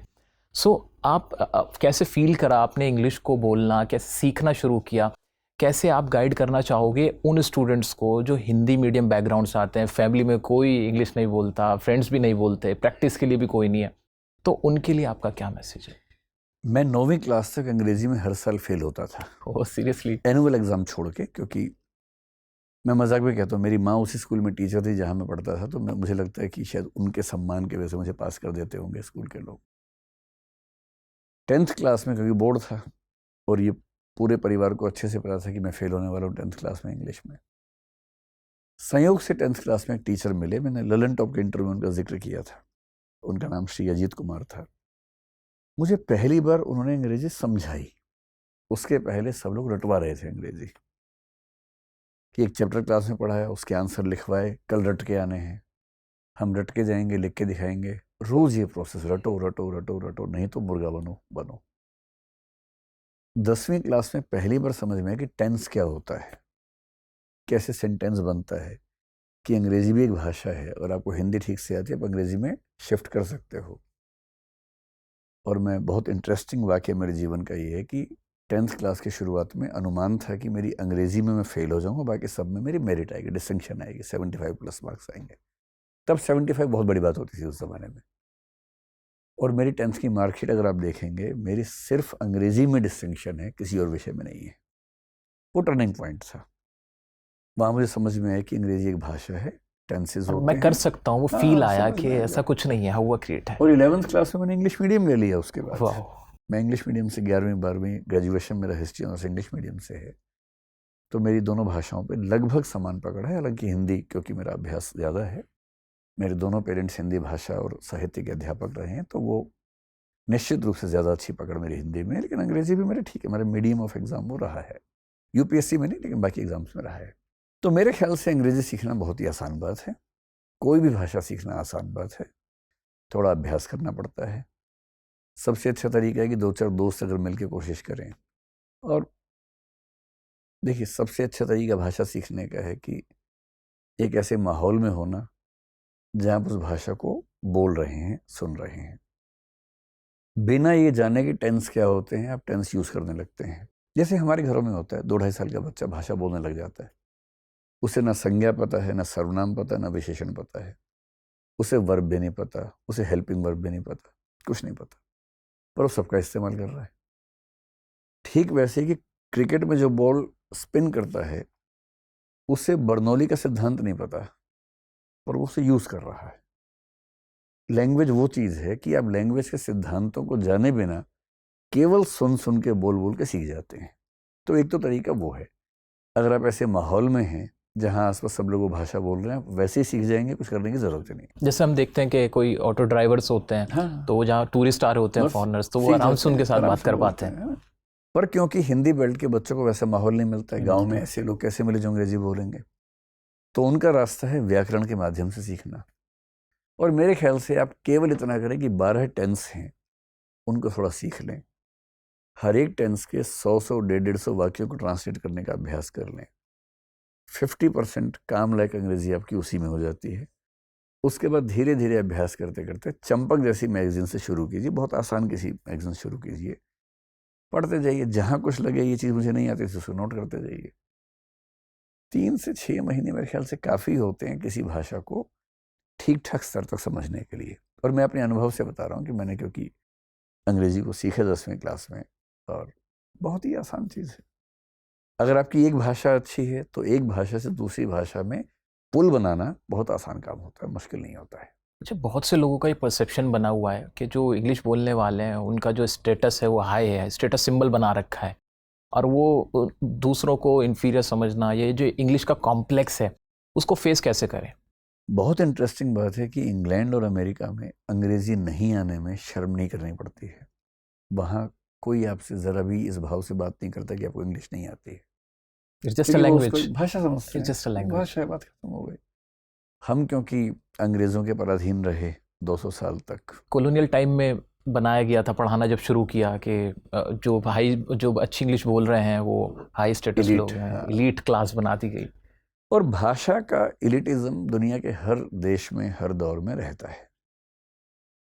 जिस दौर में संस्कृत एलिट भाषा थी और आम लोग प्राकृत या ब्रज भाषा खड़ी बोली बोलते थे, तब कबीरदास ने खड़े होकर बोला कि संस्कृत है कूप जल भाखा बहता नीर, कि संस्कृत कुएं का पानी है और जो आम भाषा है बहता हुआ पानी है। बहुत कॉन्फिडेंस चाहिए एक एलीट लैंग्वेज के सामने। आम आदमी की भाषा को खुल के स्वीकार करने के लिए बहुत साहस चाहिए। फिर ये फारसी के साथ हो गया कि जो फारसी बोलता है वो बड़ा आदमी है, जो हिंदुस्तानी बोलता है, हिंदी बोलता है, वो छोटा आदमी है। उर्दू में फारसी से ज़्यादा हुआ, फिर उर्दू के साथ हुआ। अब जब अंग्रेज़ हावी हो गए तो अंग्रेज़ी एलीट लैंग्वेज बन गई। अंग्रेज़ों के जाने के बाद समय ज़्यादा नहीं हुआ है, संयोग से इंग्लिश ग्लोबल लैंग्वेज बन गई है। अब इंटरेस्टिंग बात है, ये चाइना में नहीं दिखेगा, जर्मनी में नहीं दिखेगा, फ्रांस में नहीं दिखेगा। वहाँ के लोग इंग्लिश नहीं जानते आमतौर पे, उन्हें कोई फ़र्क ही नहीं पड़ता, रत्ती भर फ़र्क नहीं पड़ता। पर हमारा वो कॉलोनियल माइंडसेट खत्म नहीं होता है। हमें लगता है कि अंग्रेज़ी नहीं आती तो बहुत दिक्कत है। ये बात सही है कि अंग्रेज़ी आने से जीवन थोड़ा आसान होता है, स्पेशली अगर आपको एकेडमिक्स में जाना है तो ऊंचे स्तर की किताबें ज़्यादा इंग्लिश में मिलती हैं। गूगल पे रिसर्च बुक्स आपको, जर्नल्स आपको इंग्लिश में ज़्यादा मिलते हैं। साइंटिस्ट बनना है तो इंग्लिश आपको हेल्प करती है। जुडिशरी में जाना है, हाई कोर्ट सुप्रीम कोर्ट में जो कार्यवाही इंग्लिश में होती हैं तो वो आपको हेल्प करता है, ठीक बात है। लेकिन 5% नौकरियां छोड़ दें दुनिया की, 95% ऐसी हैं जिसमें आप अच्छी हिंदी से बढ़िया काम चला सकते हैं। सबसे बड़ी बात है कि हिंदी बाजार की भाषा है, आम आदमी की भाषा है। आम आदमी कंज्यूमर आज की भाषा में है। कंज्यूमर की भाषा में आपको उतरना ही पड़ेगा, वरना आप उसके साथ कनेक्ट कर नहीं पाएंगे, कनेक्टिविटी नहीं बची। कनेक्ट नहीं कर पाएंगे। मुझे ऐसा लगता था कि अंग्रेजी माध्यम के लोग बड़ी अंग्रेजी बोलते होंगे। हमने भी अंग्रेजी माध्यम जब शुरू किया 2 साल पहले करोल बाग में, जब मैं पहली क्लास से नहीं गया, मैंने लगभग क्लास की शुरुआत अंग्रेजी में की काफ़ी देर तक। बड़ी इंटरेस्टिंग बात है, हिंदी बेल्ट के अंग्रेजी माध्यम के विद्यार्थियों में से कम 99% वो हैं जो क्लास में चाहती हैं कि उनको हिंदी में समझाया जाए, इंग्लिश में लिखवाया जाए। कनेक्ट नहीं हो पाता है। हाँ, वो कॉग्निटिव लैंग्वेज इंग्लिश है, नोट्स बनाएंगे उसमें, लिखेंगे उसमें, पर जब समझने की बात आएगी, क्योंकि हंसी मजाक तो हिंदी में हो पाएगा, फील नहीं आता है ना। अंग्रेजी में हंसी मजाक करने में भी क्या होगा कि 10 में से 1 या 2 समझेंगे, बाकी लोग उतना एंजॉय नहीं कर पाएंगे। टीचर भी शायद नहीं कर पाएगा मजाक, क्योंकि उसकी भाषा भी हिंदी रही है बचपन से। हंसी मजाक, जो मुहावरे हैं, जो फिल्मों के एग्जाम्पल आएंगे, जो गानों के एग्जाम्पल आएंगे, वो तो अपनी भाषा में आएंगे। और वो हंसी मजाक करते हुए समझाना, फिर अंग्रेजी में उस बात को लिखवा देना टर्म्स, वो सबसे अच्छा तरीका होता है। मैं भी एक स्कूल में गया हुआ था कुछ दिन पहले, जो घोर अंग्रेजी माध्यम का एक स्कूल है। किसी वजह से गया था वहाँ, बच्चे मुझे नहीं जानते थे, तो मैं वहाँ एक पॉइंट पे खड़ा हुआ था, ऐसे ही ऑब्जर्व कर रहा था बच्चों का बिहेवियर। अजीब सी बात है, पर मुझे बड़ी खुशी हुई एक बात से कि वहाँ 11वीं 12वीं के बच्चे आपस में हिंदी में गालियाँ दे रहे थे एक दूसरे को। तो गाली देना अजीब सी बात लगती है। हालांकि मैं मानता हूँ कि गाली देना उस उम्र के बच्चों में एक स्वभाव है, उसके लिए बहुत परेशान नहीं होना चाहिए। और मैं खुश था कि वो गाली हिंदी में दे रहे थे। घोर अंग्रेजी माध्यम के स्कूल के बच्चे भी गाली हिंदी में दे रहे हैं, इसका मतलब है कि अपनी भाषा पकड़ रखी है। जब उनको बहुत गहरी कुछ बात कहनी होती है, भावनाओं से भरी बात कहनी होती है, तो उनको हिंदी में ज़्यादा सुकून मिलता है। तो मैं इस बात से बहुत खुश था कि चलो, इतने अंग्रेज होने के बाद भी ये अपनी भाषा में, जब इमोशंस को एक्सप्रेस करना होता है, गाली एक तरह का इमोशनल एक्सप्रेशन भी होता है, तो वहाँ वो हिंदी बोल रहे हैं। और जब वो आपस में खूब गुत्थम गुत्था हैं तो हिंदी में ही सारी बात चल रही है। तो ठीक है, आप अंग्रेजी कॉग्निटिव लैंग्वेज के तौर पर इस्तेमाल कीजिए, क्या दिक्कत है। लेकिन भाषा होती है माँ, और दूसरे की माँ कितनी भी स्मार्ट हो, अपनी माँ का सौदा नहीं किया जाता। माँ को तो माँ मानना पड़ता है। मौसी अच्छी है, सुंदर है, बढ़िया है, मौसी का सम्मान कीजिए, लेकिन माँ छोड़ के थोड़ा ना। तो मैं तो बोलता हूँ हिंदी मेरी माँ है, तमिल, तेलुगु, कन्नड़ ये सब मेरी मौसियाँ हैं, और अंग्रेजी दूर की मौसी है, दूर सात की समंदर मौसी। पार की मौसी है। सबसे प्यार करो, सबका सम्मान करो, पर अपनी अपनी भाषा को कैसे छोड़ दें। हिंदी समाज की गहरी दिक्कत ये है कि जितना सम्मान बांग्ला समाज अपनी भाषा का करता है, तमिल समाज करता है, तेलुगु समाज करता है, कन्नड़ मराठी समाज करता है, गुजराती समाज करता है, उतना सम्मान हिंदी भाषा के लोग अपनी भाषा का नहीं कर पाते हैं। और इस पर डॉक्टर रामविलास शर्मा नाम के एक विचारक ने बड़ा अच्छा लिखा भी है। वो इसको भाषाई जातीयता कहते हैं, कि भाषा एक एथनिसिटी होती है। भाषा के नाम पर कितने लोग कनेक्ट फील करते हैं, उस मामले में हिंदी समाज थोड़ा कमज़ोर समाज है। मैं भी एक समय तक इस दबाव में रहा हूँ कि अंग्रेज़ी बहुत ताकतवर भाषा है। अब मैं लगभग इससे मुक्त हूँ। अब मैं लगभग किसी भी मंच पर बहुत सहज भाव से हिंदी न केवल बोल सकता हूँ, बल्कि ये साबित कर सकता हूँ कि हिंदी बोलना अंग्रेज़ी बोलने से बेहतर है। हाँ, जहाँ अंग्रेज़ी बोलना ज़रूरी है वहाँ अंग्रेज़ी बोलूँगा। मैं अंग्रेज़ी में पढ़ाता हूँ और मुझे 3 घंटे लगातार अंग्रेज़ी बोलने में दिक्कत नहीं होती है। मुझे रत्ती भर समस्या उसमें नहीं होती है, सहज लगता है। मेरी बात से लोग एग्री करेंगे कि जब आप हिंदी बोल रहे होते हैं तो लोगों को ना ऐसा लगता है कि हिंदी से अच्छी कोई और लैंग्वेज हो ही नहीं सकती। उनके कानों को जो सुख मिल रहा होता है वो डिफाइन नहीं किया जा सकता। मेरी अंग्रेज़ी इतनी अच्छी नहीं है, पर मैं अंग्रेज़ी 3 घंटे 4 घंटे आराम से बोल लेता हूँ, बिना उसमें हिंदी का एक भी शब्द लाए मैं बोल सकता हूँ, दिक्कत नहीं है। लेकिन आत्मा को सुकून नहीं मिलता, वो सुकून मिलता है हिंदी बोलने में। फील नहीं आता। हाँ। टीचर्स जितने भी पढ़ा रहे हैं, चाहे वो ऑफलाइन है या ऑनलाइन है, आप एज ए मेंटोर अगर आपसे पूछा जाए कि आपको लगता है कि क्या उनको अपने अंदर कुछ चेंजेस करने चाहिए, कुछ और इम्प्रूवमेंट वो कर सकते हैं जिससे स्टूडेंट को और ज़्यादा फ़ायदा हो, वो बेटर मैनर में चीज़ों को सीख पाए? मतलब एक तो मैं सभी टीचर्स को जानता नहीं हूँ, मैंने बहुत ज़्यादा देखा नहीं है। दूसरा, मैं बिना बात के ऐसा हीरो नहीं बनना चाहता कि मैं टीचर्स को बताऊंगा, क्या पता मुझ में कुछ कमियां हो, वो लोग बता बट वो सकें। खुश होंगे जान के अगर आपसे फीडबैक मिलेगा। मतलब मैं एक बात कहूँगा कि सोशल मीडिया आने के बाद से टीचर्स की भूमिका में एक चेंज आया है, आना चाहिए। मैं भी अपने अंदर वो चेंज ला रहा हूँ, गंभीरता से ला रहा हूँ। पहले हमारी बातें क्लासरूम के अंदर महदूद रहती थी कि मैंने कोई मजाक किया, बच्चे हंसे, बात खत्म हो गई। अब मेरी कौन सी बात कहाँ कहाँ तक जाएगी मुझे नहीं पता, और क्योंकि मैं टीचर हूँ, आप टीचर हैं, तो बच्चों में उतना विवेक कई बार नहीं होता कि वो निरीक्षीर विवेक हो, कि वो अलग कर पाए कि इतना सीखना है, इतना नहीं सीखना है। वो पूरे पैकेज के तौर पे टीचर की बात को लेते हैं, प्रभावित होते हैं। तो टीचिंग केवल मैथ्स या इंग्लिश पढ़ाना नहीं है, या मैं संविधान पढ़ाऊँ जैसे संविधान पढ़ाना नहीं है। उस टीचिंग के साथ साथ उस व्यक्ति को जिज्ञासु और बेहतर इंसान बनाना भी है। इम्पॉर्टेंट। तो यदि आप मुझसे पूछें कि क्या टीचर्स को ध्यान रखना चाहिए, मैं कोशिश करता हूँ ध्यान रखने की। पहली बात, कोशिश करनी है कि वो ज़्यादा पढ़ने की ओर आकर्षित हों, ज़्यादा सीखने की ओर आकर्षित हों, उनको ज्ञान की भूख पैदा करनी है। ये नहीं कहना है कि बस इतना पढ़ लिया, अब जीवन में कुछ और पढ़ने की ज़रूरत नहीं। आपको कहना है कि ज़िंदगी भर पढ़ना है, कुछ ना कुछ पढ़ना है, कभी ये पढ़ना है, कभी वो पढ़ना है। सीखने की कोई उम्र नहीं होती है। दूसरा, इस अहंकार से मुक्ति कि मैं ही सिखा सकता हूँ, ये विनम्रता कि मैं भी गलत हो सकता हूँ, क्योंकि कोई टीचर कितना भी तोप हो, कुछ गलतियां कर बैठता है क्लास में। और कई बच्चे टोक भी देते हैं कि सर आपने ये बताया सही तो ये है। उस समय अहंकार एकदम उद्दीप्त होता है, गुस्सा आता है, कि हम गलत नहीं हो सकते। हम गलत नहीं हो सकते, जबकि हम सब गलत हो सकते हैं। हो सकते हैं। ये जो गॉड कॉम्प्लेक्स है, इससे बचना और पूरी विनम्रता से सबके सामने ये स्वीकार करना कि हाँ मैं गलत हूँ, तुम ठीक हो, आप ठीक हो, और मैं खुद को इम्प्रूव करूँगा। ये फ्लेक्सिबिलिटी बनी रहे, जो विद्या ददाति विनयम वाली बात है, विनय बना रहे, ये बहुत ज़रूरी है। तीसरी बात, टीचर्स को विद्यार्थी बने रहना चाहिए, सीखते रहना चाहिए, क्योंकि आजकल आपका कंपटीशन गूगल से है। आप क्लास में कुछ भी बोलेंगे, बच्चे खड़क से गूगल सर्च कर करेंगे लेगा। और चेक करेंगे, तो सीखने की आदत बनी रहे तो बेहतर है। और एक चौथी बात जो मैं अक्सर कहता हूँ, जब आप किसी बच्चे को बेहतर इंसान बनाना चाहते हैं तो वो सबकॉन्शियस लेवल पे ज़्यादा होता है। कैसे होता है सुनिए। जैसे हम बचपन से कहानी सुनते हैं, एक राजा था, उसकी 2 रानियां थी। सिंपल कहानी है, हमारे पेरेंट्स ने सुनाई, उनके पेरेंट्स ने सुनाई। हम ये नहीं समझते कि ये कहानी सुनते ही बच्चे के मन में ये बैठ जाता है कि राजा की 2 रानियां होना नॉर्मल बात है। हमने ऐसी कहानी कभी नहीं सुनी कि एक रानी थी उसके 2 राजा थे, कभी नहीं सुनी। पर ऐसी कहानी हमेशा सुनी कि एक राजा था उसकी 2 रानियां थी। एक टीचर को अपनी कहानियां भी बदलनी होंगी ताकि बच्चे के दिमाग में एक राजा और एक रानी ही जाए। आइडियलिस्टिक अप्रोच रहना चाहिए चीज़ों। आइडियलिस्टिक या सेंसिटिव, जेंडर सेंसिटिव हो सकता है। जैसे हिंदी फिल्मों में मैंने कई बार देखा है कि जो व्यक्ति 3rd जेंडर का है उसका मजाक बनाया जाता है। एग्जैक्टली, कई टीचर से बनाते हैं। हैं। आपको ये समझना है कि पुरुष होना, स्त्री होना, 3rd जेंडर का होना हमारी चॉइस नहीं है, ये गिवन चीज़ें हैं। गिवन है।